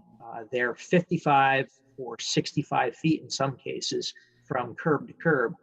And pedestrians are often hidden by parked vehicles.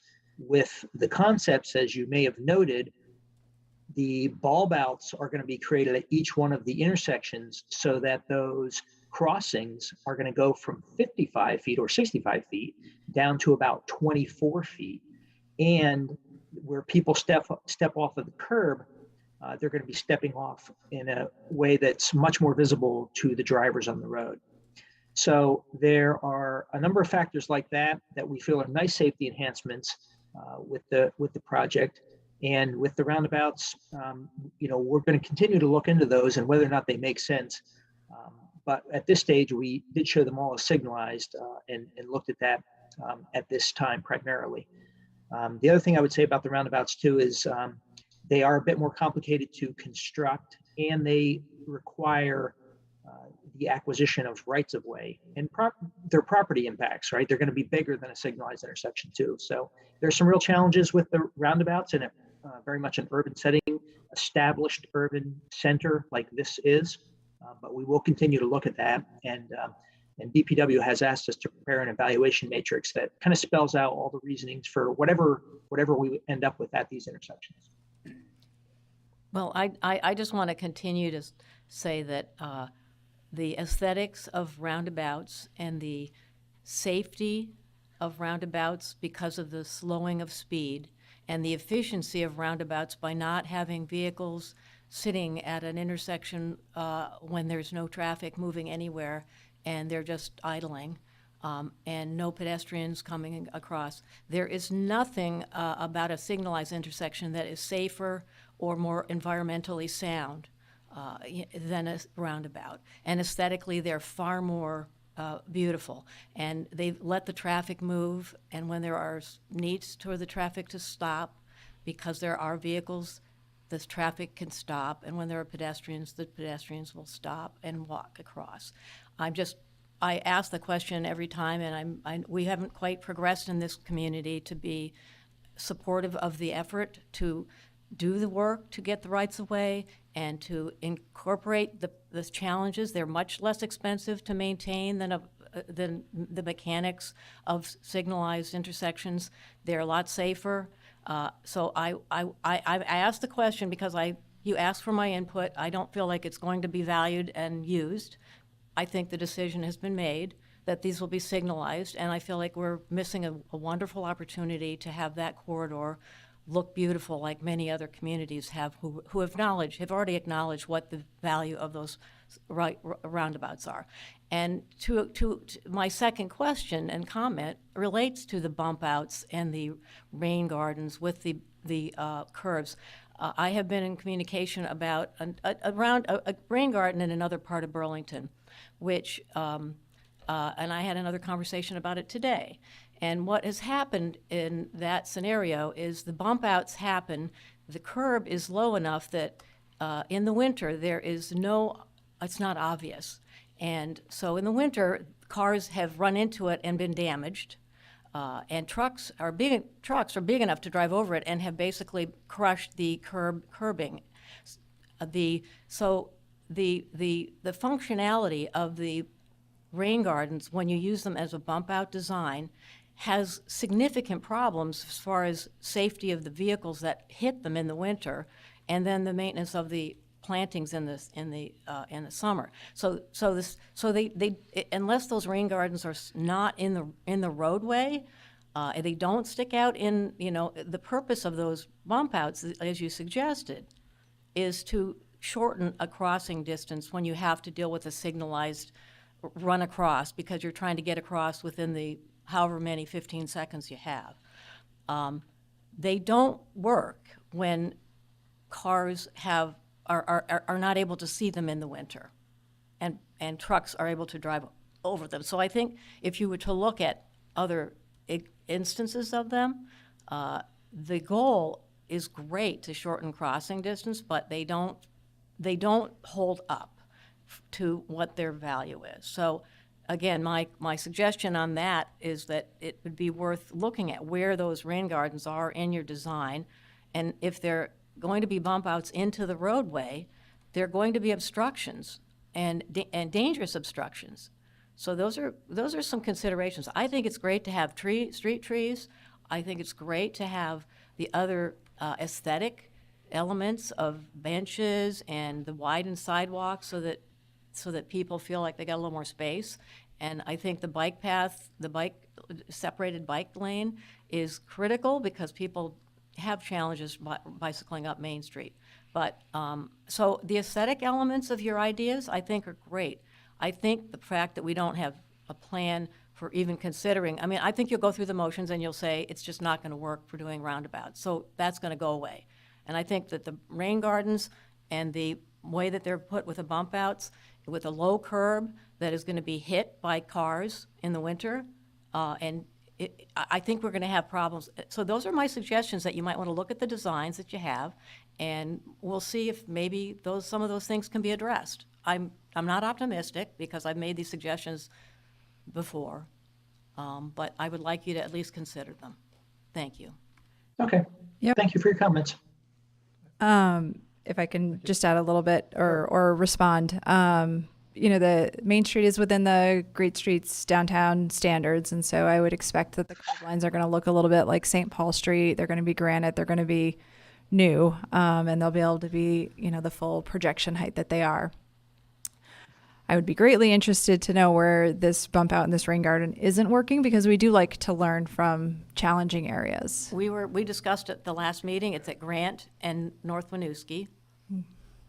Yep. And I just had a conversation today. I said, how's it going about the cleaning? Because it was not being cleaned out. It was a mess. And she said, oh, and the other problem is people have had their car damaged there and trucks have driven over it. It was immediately destroyed. The curb was immediately destroyed. So that's the one, right at Grant and North Winooski. Okay. No, that's helpful. Thank you. All right, thank you. Commissioner Matano. Hey, thank you everyone on the consulting team and everyone in the city and everyone that participated in the process so far. It really was, a super impressive presentation, and I don't really have any specific questions, but I definitely appreciate just how open and how kind of wide-reaching the engagement process was, and now I have seen the signs all over this part of town, so I definitely hope the word is definitely getting out, and no one's going to be surprised when there's going to be changes and construction starting. So I definitely hope that that level of engagement continues. And yeah, I will talk one thing. If the signalized route ends up being what you guys, what the city goes with, there will be signals for bicyclists as well. So there will be one set for pedestrians and then sort of another set showing a green bicycle for the bike lane. Is that the case? I would welcome, Evan also participating in this question. I think our preliminary look is that we would still look to have bicycles go concurrently with vehicles in their infrastructure. I know that at Battery is one location that we're looking at providing really specific signalized separation of bicycles and vehicles, just because of the strong right turn movements and left turn movements, in and out of Main Street and Battery. But Evan, do you have anything else that we know yet? Yeah, I think if we do end up with a signalized situation, the bicyclists will get a lead time in the phasing of the traffic signal, like you have for pedestrians at some of the intersections today. So as we look at this, the more current thinking with signalized intersections is you have the pedestrian signals and bike signals where they're used. They turn green a few seconds before your motor vehicles turn green. The light for the vehicles turn green, so that they get a head start and can occupy the crossing before motor vehicles get going. So that's how we see that operating if it goes that way. But those are also details that, as we get to that next preliminary plan phase, that VHB will have the ability to do a lot of those calculations. And, we can certainly come back to you guys with an update when we have, more specifics about those types of operations as well. That would be fantastic. And I guess I'll go back to the roundabouts really briefly. I think it's important that each intersection is considered separately. Since, like you mentioned, there are very specific traffic patterns in terms of how the road is being used. And I know for bicyclists, it's going to be a lot of people moving basically the whole length of the corridor as a commuting kind of thing. So just making sure that it is an efficient ride, that streets don't just belong to cars. I mean, they belong to everybody, but there are some people that are moving through and doing that safely and efficiently throughout the whole corridor is important. No, I think we understand what you're getting at. One of the things I guess I want to highlight, and it hasn't probably been mentioned in a while, but our city grid is actually really small. It's a 400-foot long block length, and in the intersection world and the roundabout world, that puts things very proximate to each other. So when we say we have to think about things as a whole corridor, it's important to recognize that one roundabout, even within this section, is going to impact 2 to 3 intersections beyond it. And so we're not doing anything on Winooski. And so the intersection of Winooski and College Street signal is going to have a great impact on the Main and Winooski intersection, or College and Battery's signal will have a significant impact at Main and Battery. And so those are the types of things that are going to go into their evaluation matrix so that we can make sure we are bringing an informed decision forward. Fantastic. Thank you. All right, thank you. On that theme, to the extent that we're providing clear passageways for the transportation by people on bikes, one comment on like what would appear to be maybe like wavy bike paths through there is that I feel like some might find that counter to the spirit of providing first-class transport options for people on bikes, though it does look nice. The rest of the artistic design pieces look fantastic and are super exciting. Whichever among the option space we end up with. I get one clarification. Are you looking to go sort of either, to make a decision either or between the Artful Gateways and the Lake City Mountain approach, or are we kind of blending ideas from each? I can jump on that real quick. I think the intent is to be able to share with the community a wide range of qualities and options that happen within each of the options, and that they're able to go through and tell us which of those different qualities and characters sing the most in each option, regardless of the scheme.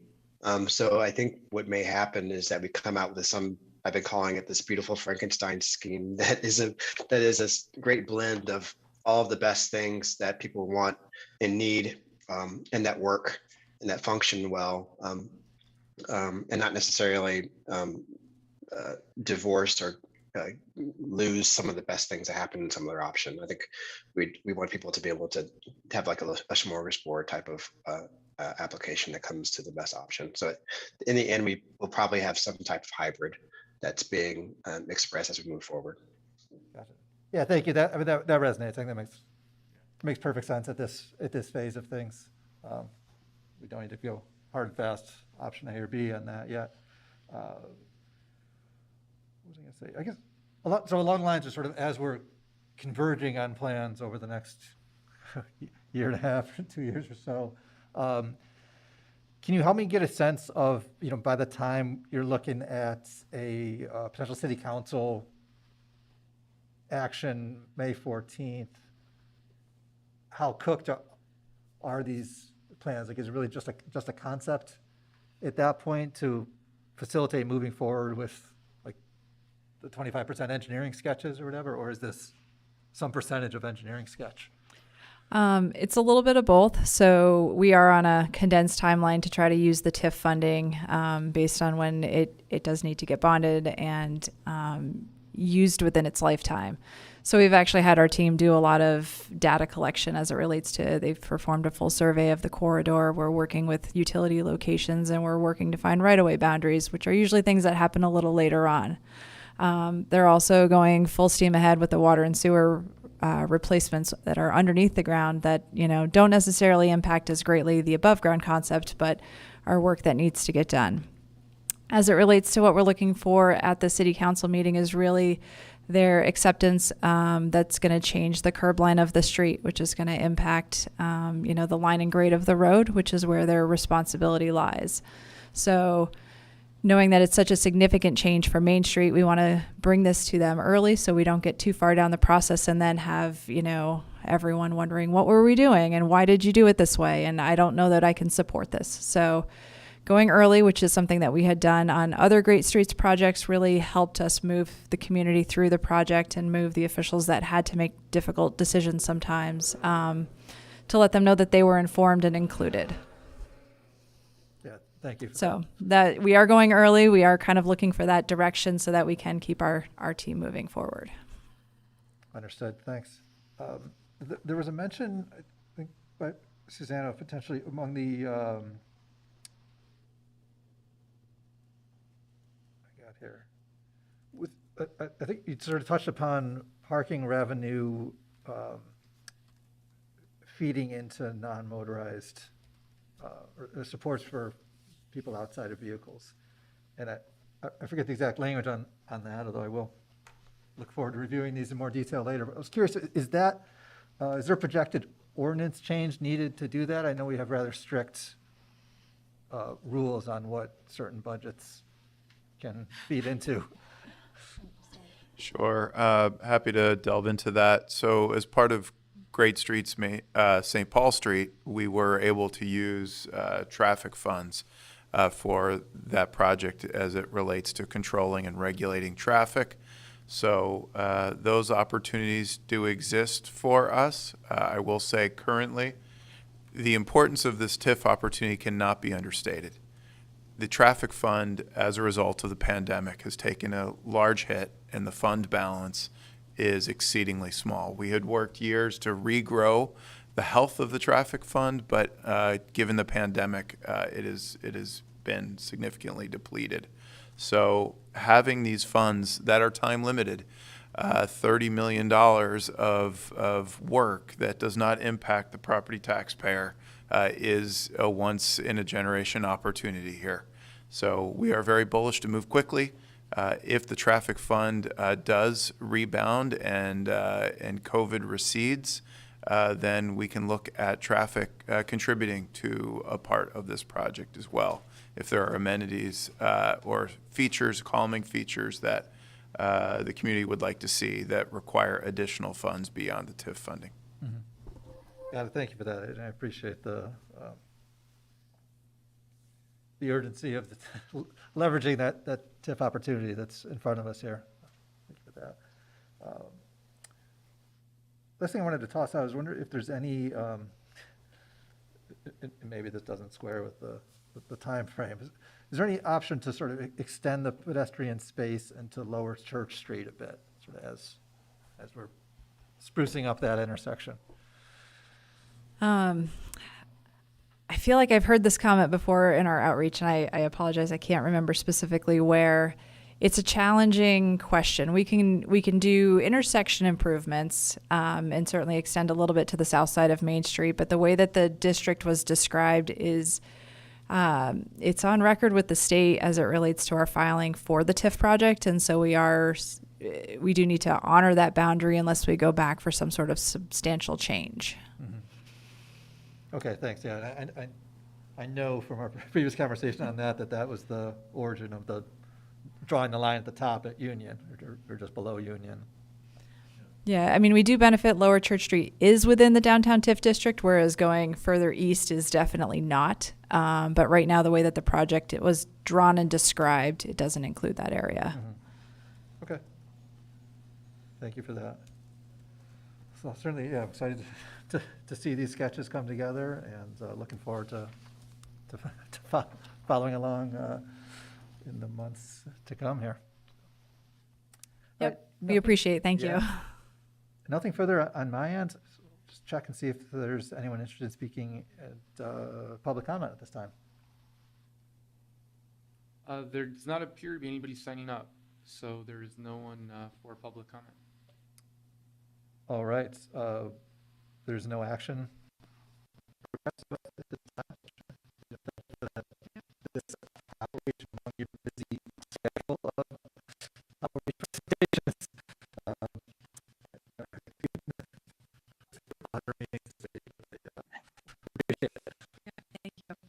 Thank you.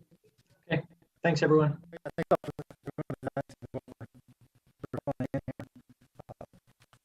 With that, I will close out item 7 and move forward to replace item 7.1. Should we go in order here, Director Spencer? Okay, so let's call 7.1 our always stop at Loomis Street and Mansfield Avenue. Again, there's really no change proposed at this time. Correct. This was like as I gather, an informational item that was in the consent agenda as a courtesy at this point, but there has been certainly a lot of interest. So, yeah, I'd welcome an introduction from your end. Yep, sure. So, yeah, we definitely want to just provide some background on some of the changes coming to Mansfield Avenue. The Mansfield Avenue Side Path and Traffic Calming Project. So to kind of start from the beginning, in 2015, the Mansfield Avenue neighborhood had submitted a request for an all-way stop at Loomis Street due to safety concerns surrounding vehicle speeds and crossing at that intersection. So DPW staff at that time evaluated the request and found that the intersection did not meet the requirements for to meet stop sign warrants. So they brought that to the commission. However, due to the demand and again, the safety concerns, many safety concerns from the neighborhood, the commission in November 2015 asked that a stop sign be installed at that intersection as a temporary measure to alleviate safety concerns on the condition that that neighborhood would submit a request to the traffic calming program. So we installed the stop sign. The traffic calming request was submitted, and in 2019 we began. We initiated the side path in the traffic calming project as one project. So if you're not familiar with the side path portion, the sidewalk on the east side of the road will be replaced with a 10-foot wide side path. And then we also began our public process for developing concept alternatives for traffic calming measures. We held 2 public meetings between the end of 2019 and the end of 2021. And we presented the neighborhood with a few different options for traffic calming alternatives. We had also communicated during that time that the stop sign would be removed with the installation of traffic calming measures. We also administered a survey in the fall of 2021, kind of getting that final feedback. It's kind of like a final vote from the neighborhood on what traffic calming alternatives they preferred, or alternative they preferred.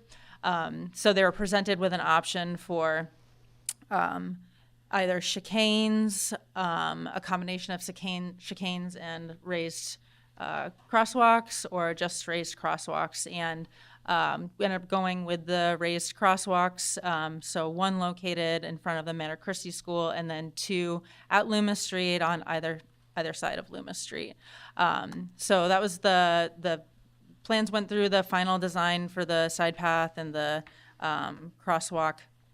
raised crosswalks earlier this year, went out to bid, and now we're have plans to go to construction next month.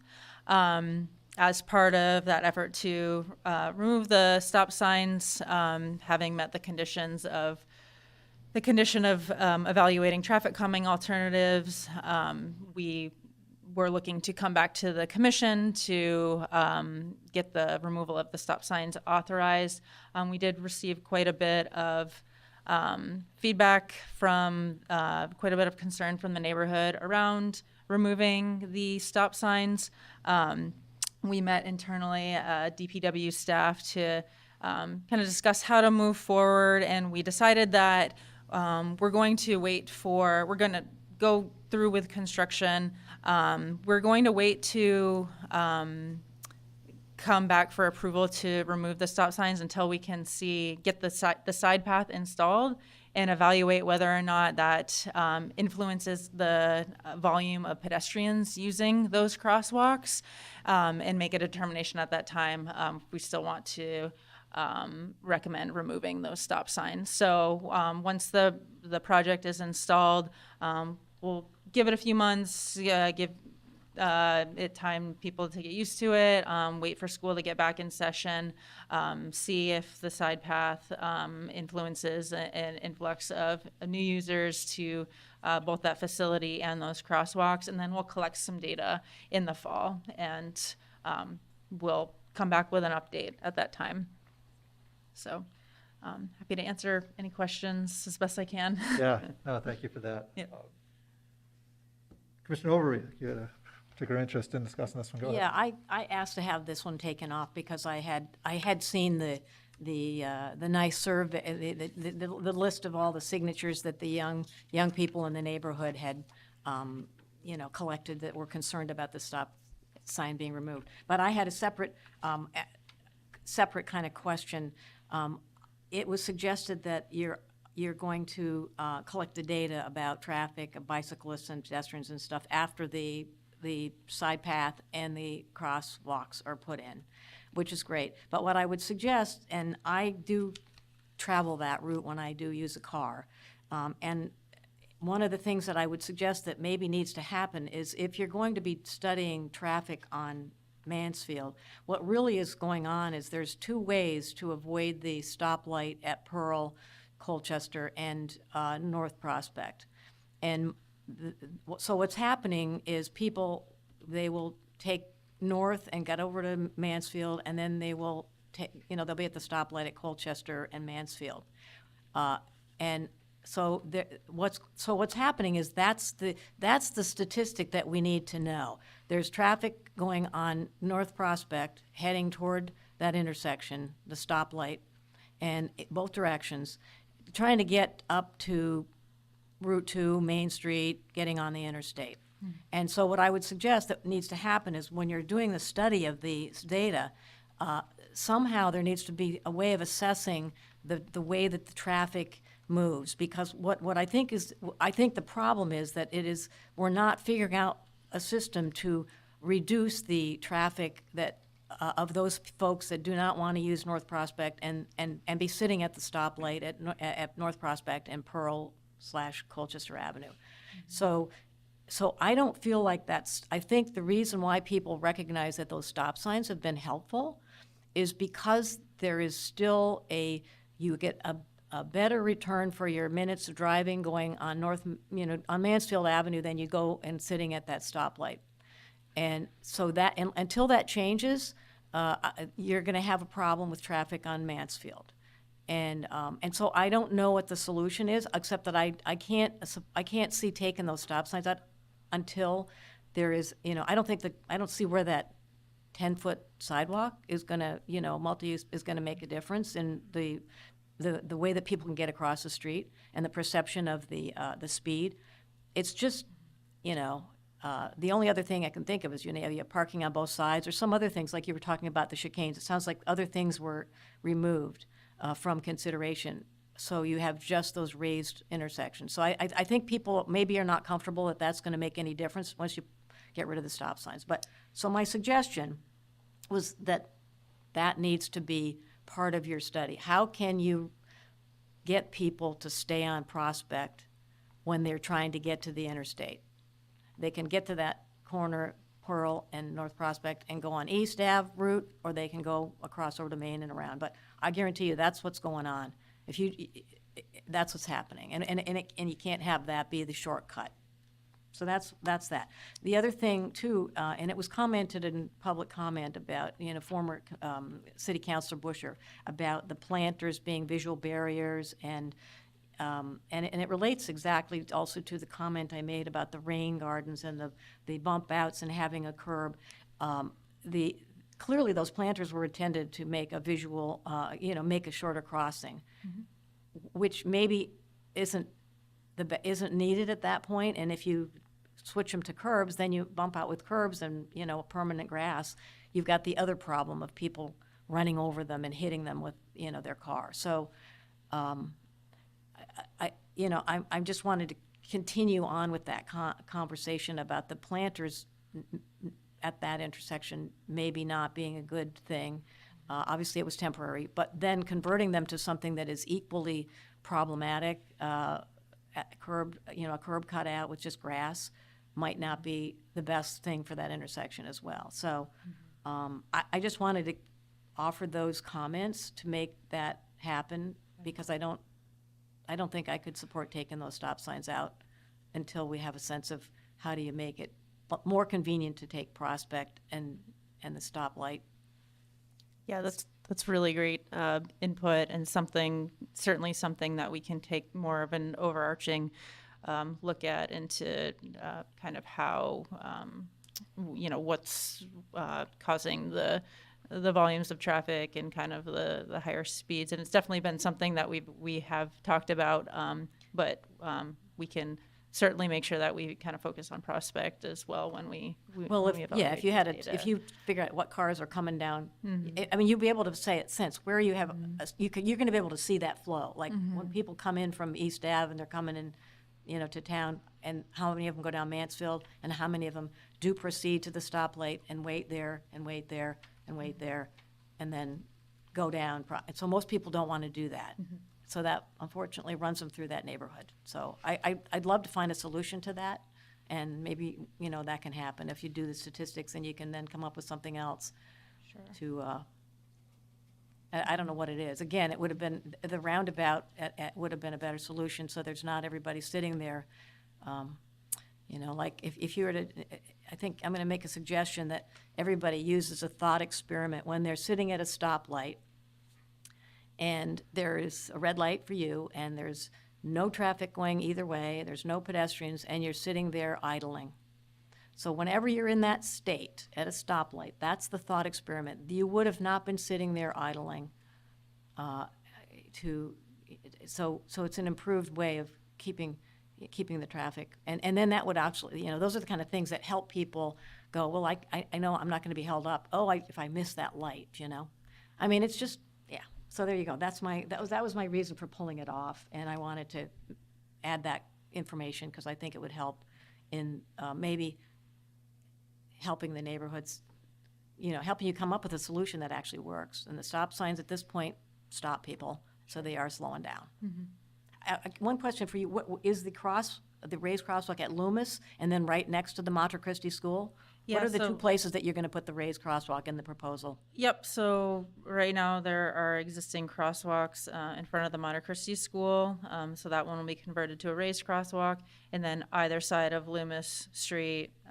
So basically it'll be one either side of the intersection so people won't be able to just blow through the intersection. They're going to have to slow down significantly to go through the intersection. And there won't be the rapid flashing beacon thing for the kids to get across.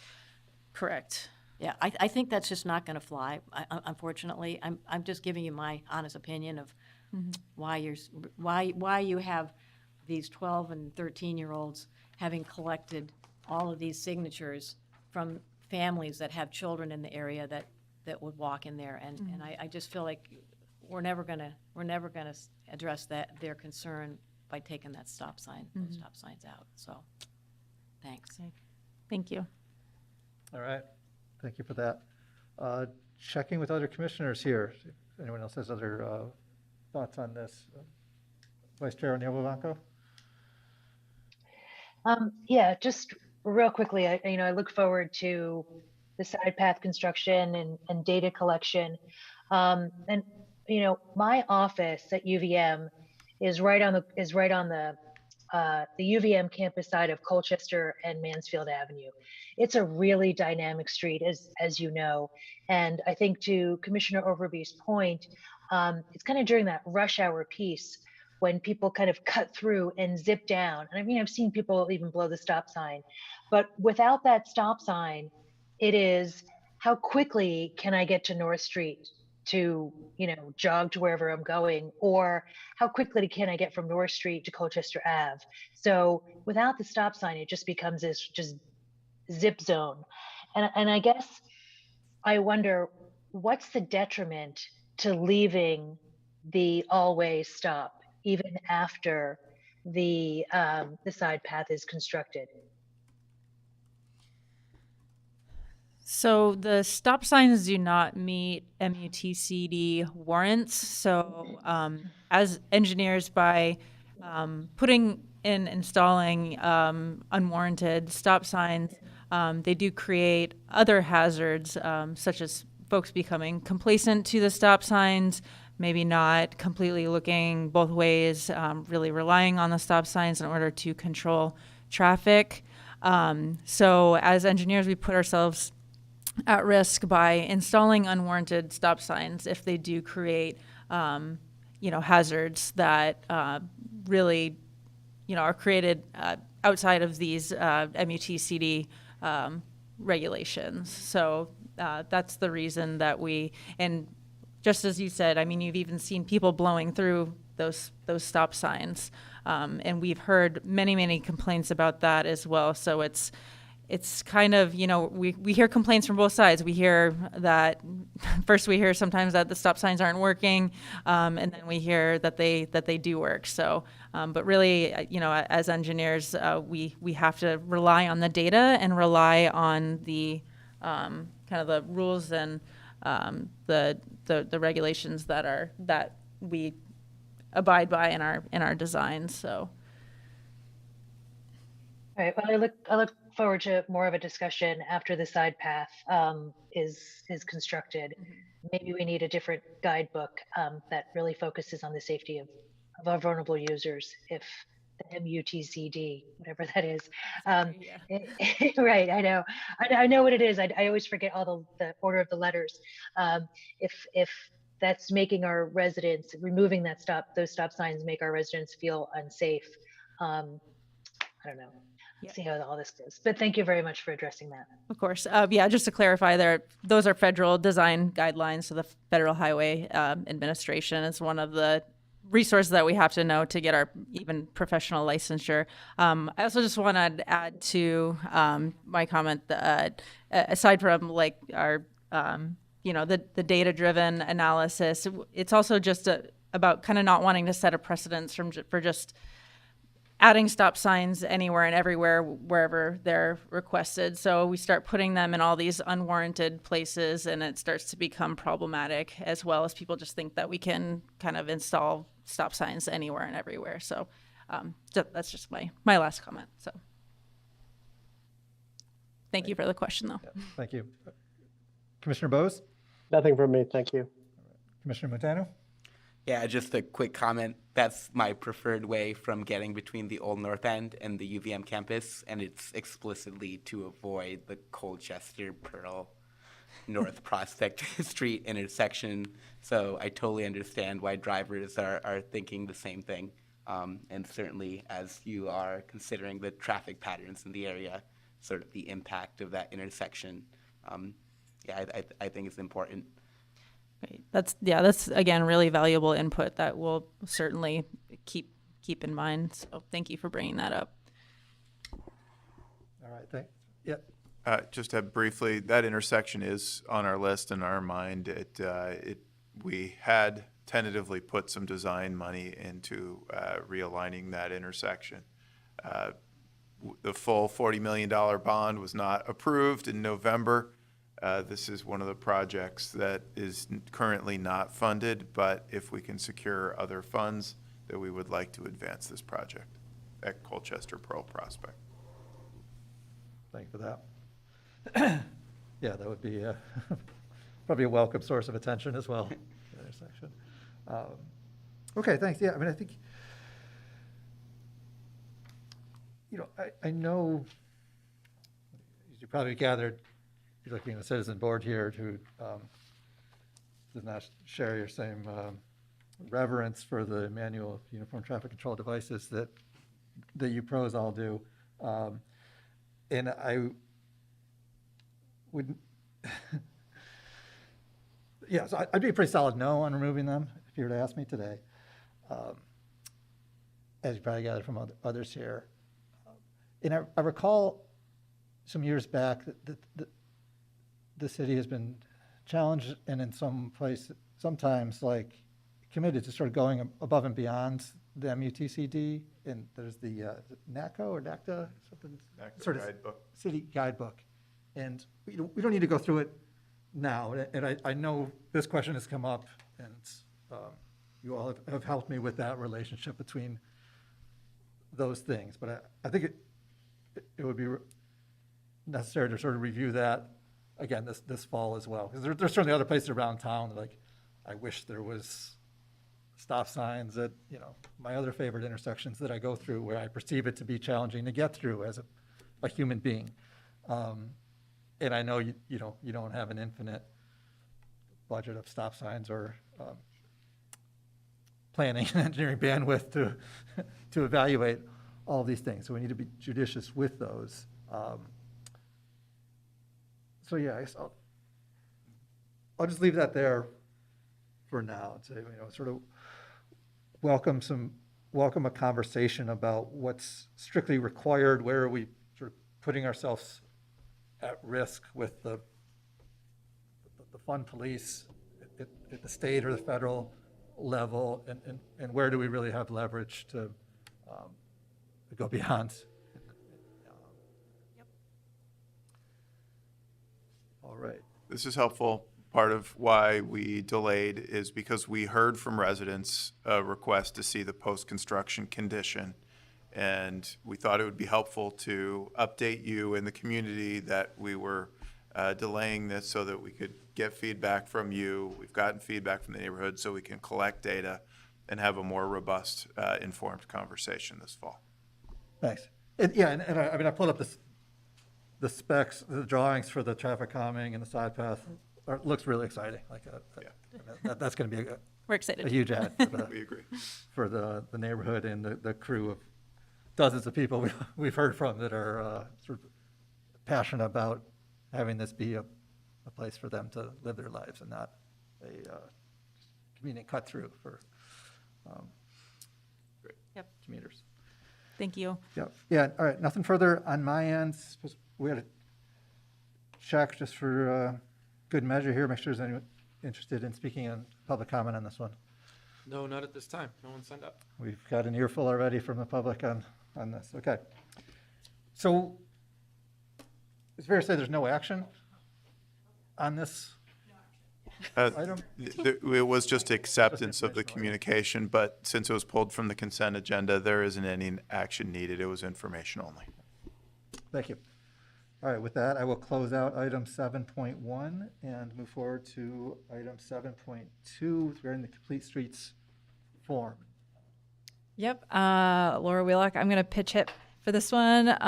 It looks like as the document got pulled into the complete packet that there was a formatting challenge. I have the original that I am going to share with you, so maybe it hopefully can be quickly reviewed and considered tonight. We would like it considered tonight as we are about to start paving in the next week or two, so it's helpful to make sure that you guys had a chance to see these forms.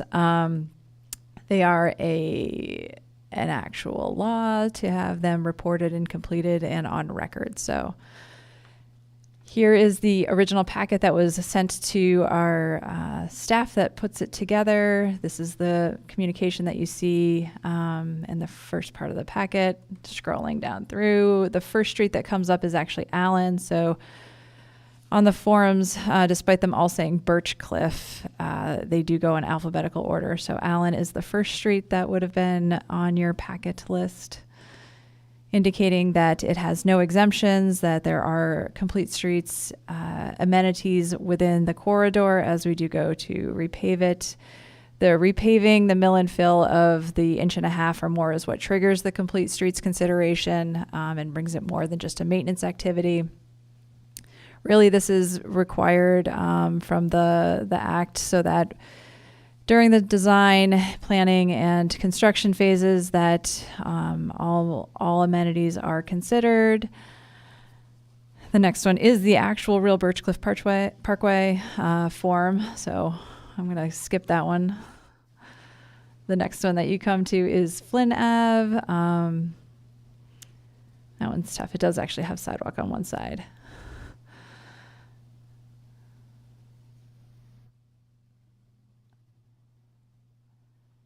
I will note that these forms are submitted at the end of the construction season year, so they are submitted in December. So while you do provide action on them now, we don't actually sign them and send them in until the actual construction completes, because sometimes you don't know what's going to happen within the year. Fair enough. The next one that comes to is Franklin Square, one of the newest city streets. I feel like a tour guide. Yeah. That one does have all of the kind of check boxes that are required for repaving. And then we have North Avenue from Ethan Allen Parkway through Shore Road. Certainly several amenities for various users on that street. And then I think the last one's Plattsburgh, if I remember right. Yep. This one does actually have the sidewalks on one side. So we will have the small updates for the other, for Flynn Ave and for Plattsburgh for noting those pedestrian facilities.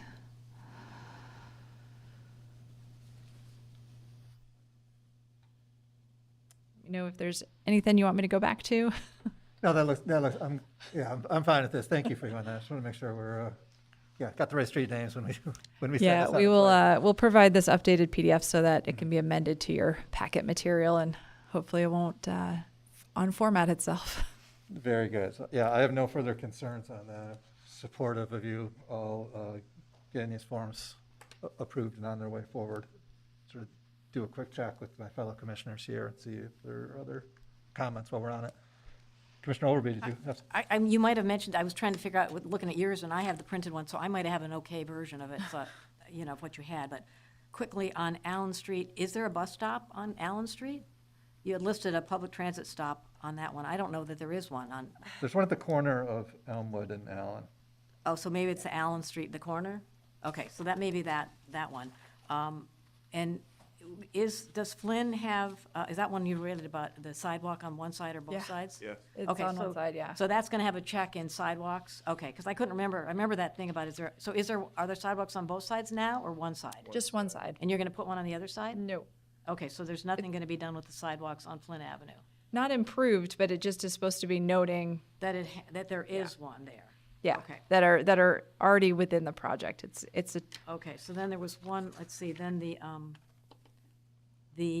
North Avenue between Ethan Allen Parkway and the Shore Road, aren't there bus stops on that stretch as well? yeah, so this is the first year for the staff member completing these forms. And I apologize because I didn't have a chance to review it as one of the former paving managers and having completed the forms. So normally what happens with these forms is that the boxes for every amenity that exists within the corridor, whether it's existing or an improvement, is supposed to be marked off so that it's considered as part of the design. So that's where this is a little bit challenged. Well, the wording of it says that these are incorporated in the project. It doesn't say they exist.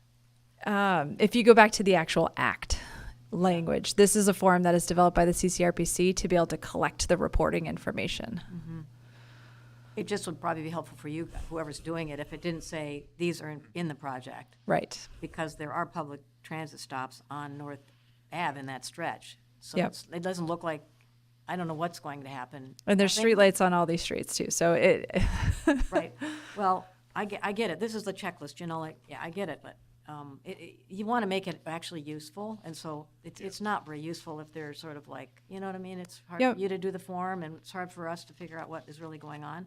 and I think that we'd be more than agreeable to providing you guys the updated corrected forms.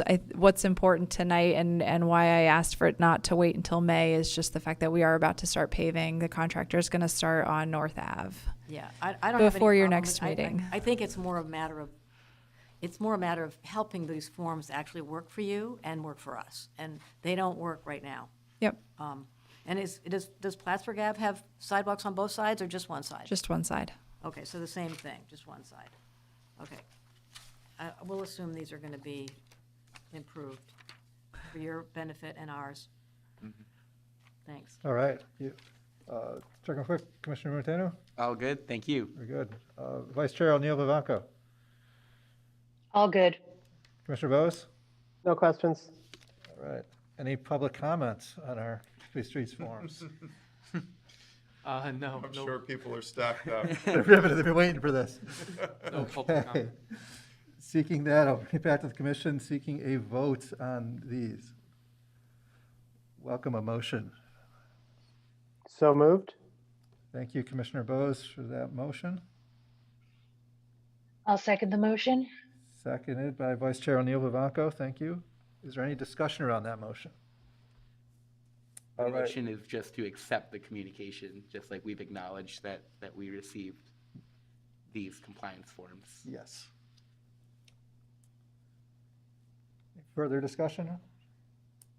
All right, we'll go to a vote then. Commissioner Bose. Aye. Thank you. Vice Chair O'Neill Vivanco. Aye. Commissioner Overby. Aye. Commissioner Montano. Aye. Aye for myself. Motion is passed 5-0. Thank you. Moving forward to item 8, Director's Report. Great. First, thank you, Senior Engineer Laura Wheelock, for getting that one addressed here so that we can embark on our paving season. I am most pleased to say that we had a very successful City Council meeting Monday night, notably unanimous approval of the awarding the initial construction contract for the Champlain Parkway. We are working with our state and federal partners to execute that contract and expect work to be underway in late June. We are excited about this. We also know that there's going to be a fair bit of coordination with the community around traffic impacts and managing that, especially with the roundabout under construction. So we have been clear in the bid documents that no substantial work can happen on Pine Street this year while the roundabout's under construction. But we will be working with the contractor quickly to get out information on upcoming impacts and ways that folks can avoid delays in traveling around the south end. So stay tuned for that information. We heard from a couple members of the community tonight about North Winooski Avenue and working to mitigate impacts of the installations of the bike lanes on North Winooski Avenue. And they had asked staff to continue to be engaged in this process. I want to let the commission know that staff continues to be very much engaged in this. I had a meeting this week about it with a number of city councilors. In addition, I've communicated with multiple property owners as we continue to look to secure off-street parking along the corridor, and staff will continue to be engaged in that process and look forward to working with many of the folks who showed up tonight. You saw a notice that we submitted a very large RAISE grant application. That's the federal government former Tiger grants, $25 million ask to reconstruct the Winooski River Bridge, Route 2 and Route 7. That would also add dedicated bike and pedestrian facilities on each side of the bridge, protected from the vehicle traffic.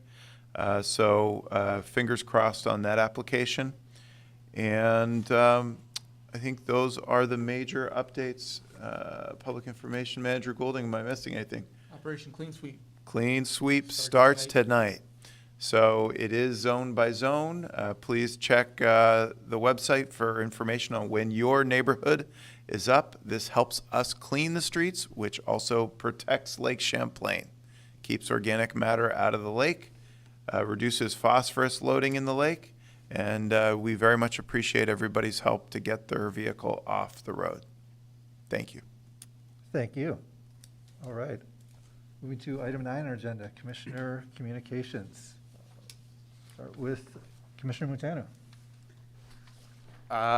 Yeah, nothing really, but good job with the communication on the clean street thing. I've lived here for like 2 years and I never really paid attention to it, but like now I saw it and I realized, oh shoot, there's actually like written signs and everything's flashing. So nice. And yeah, no comments really apart from that. All right. Commissioner Overby. Nothing for me. I've had all my comments addressed earlier. All Thank right. you. Commissioner Bose. Yeah, could I follow up, Director Spencer, on the North Winooski issue that was raised earlier, and in your director's report, you just mentioned, the kind of the follow-up work that's being done, and I know that this, we've had a number of these kinds of, and I'm sure there's nothing new about the kind of feedback from business owners and residents when changes of this type are enacted. I was surprised to hear this kind of coming forth from City Council when it did, and I think especially with some of the kinds of comments that were made by some of the counselors, and perhaps, I don't think it really helped the situation. Some of the comments I heard from city councilors about like, well, we have to go ahead and make these sorts of changes. And I think one of the comments from one of the public comments, somebody talked about needing to balance just transitions. And I think that that's a really, something we really need to take on board.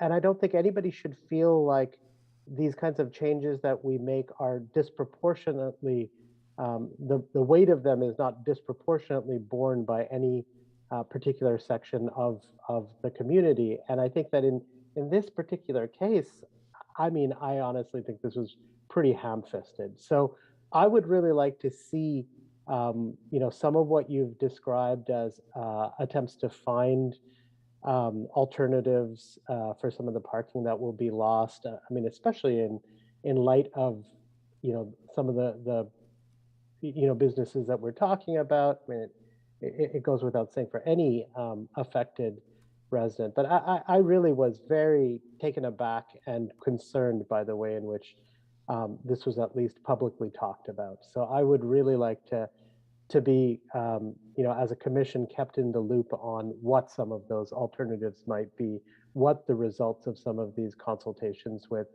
affected residents look like. So that's my only, I just like to be kept in the loop as you continue on with this. Thanks. Thanks, Commissioner Bose. And I do think that maybe you and I can talk to the chair about, whether there's agenda items at future meetings or how best to work on this. Currently, conversations are somewhat sensitive as property owners are trying to understand what, implications are of opening up their private lots to public parking. But I understand the desire for increased transparency and conversation, and happy to facilitate that. Thanks very much. All right, thank you. Vice Chair O'Neill-Levanco.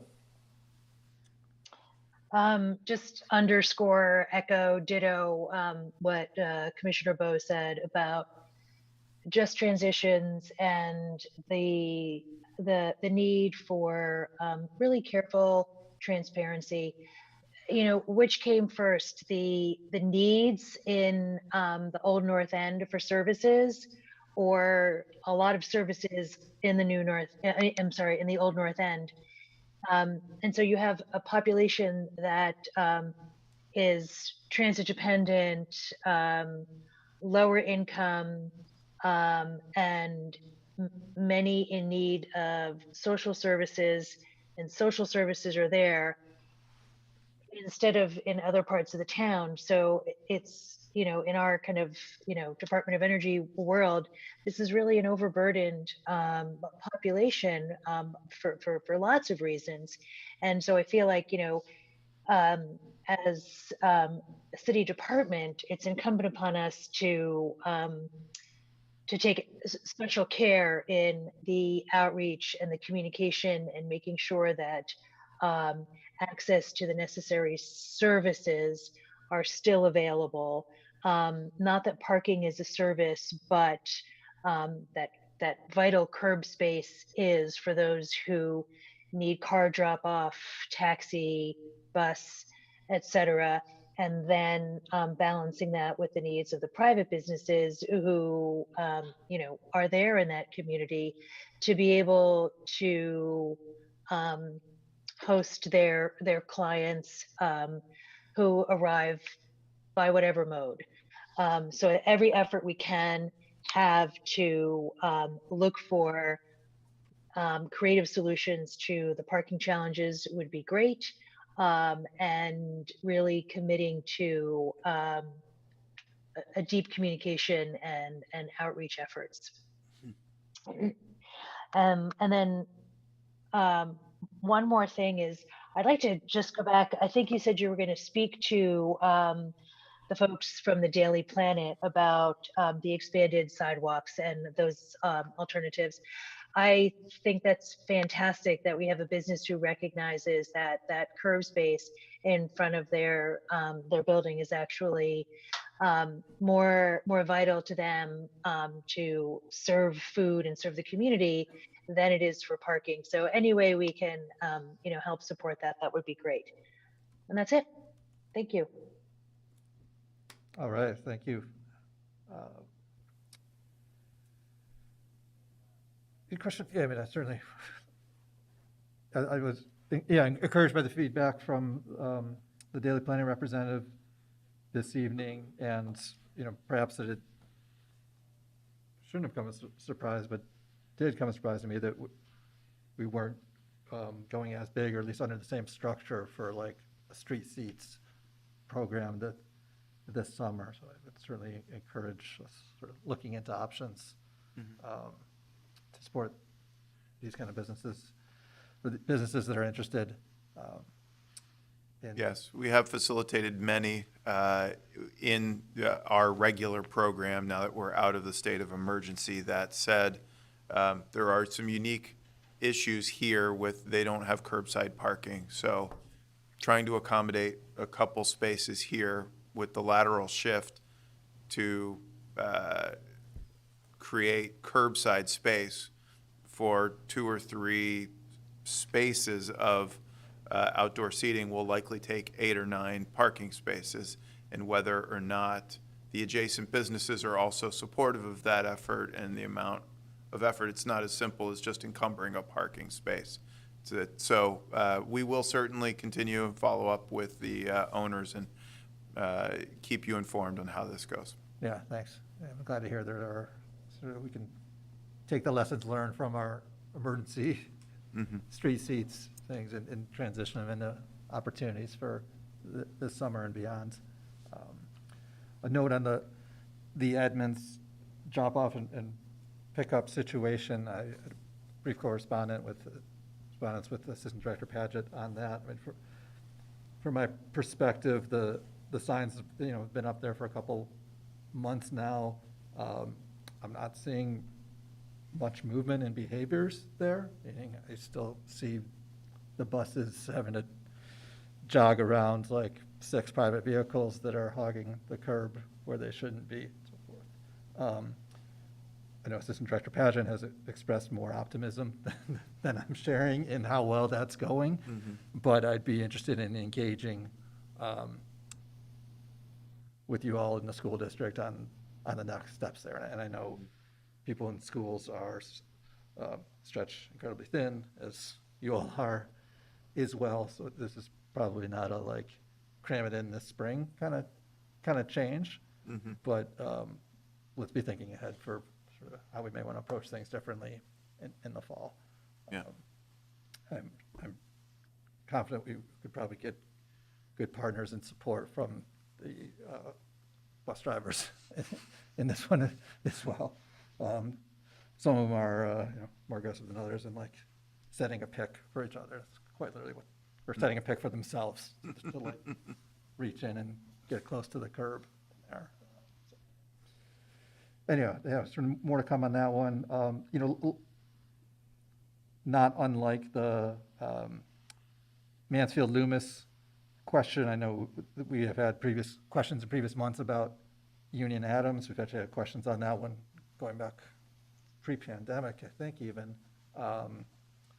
And I gather there could be a similar story there, that by the MUTCD warrants the such and such volumes may not, I mean, I don't know if we've done that analysis, but, suppose the warrants volume-wise or crash history-wise don't support a stop. I would still, I'm curious to dig back up our recommendations on the sort of like sight distance and sort of just intersection treatments, and see how that squares with that and other intersections as well there. I feel like the sight distance might tell a different story from the downhill versus just volumes and things. Yeah, we owe you an update on that one, and we are looking at sight distances, the grade change, and to understand what our recommendation will be. So I can certainly update you directly on just where that stands. I expect it to be coming to you in the next meeting or two. Yeah. So even if it's a no. Well, interesting either way, conversation, yeah. yes, we know that request has been out there, so. Thank you. Yeah, let's just say, sort of, props to you all again for keeping up with the COVID tests from our wastewater stream. Strikes me as, a very objective measure of where we're sitting COVID-wise in ways that aside from maybe the hospitalizations, we're just not getting because of changing patterns in tests and reporting outcomes of home tests and so forth. So it's really, I think, a valuable resource. Yeah, I think that's all I've got on my end. Thank you, as always, for the great work and the engaging conversations here. With that, I will close out our Commissioner Communications.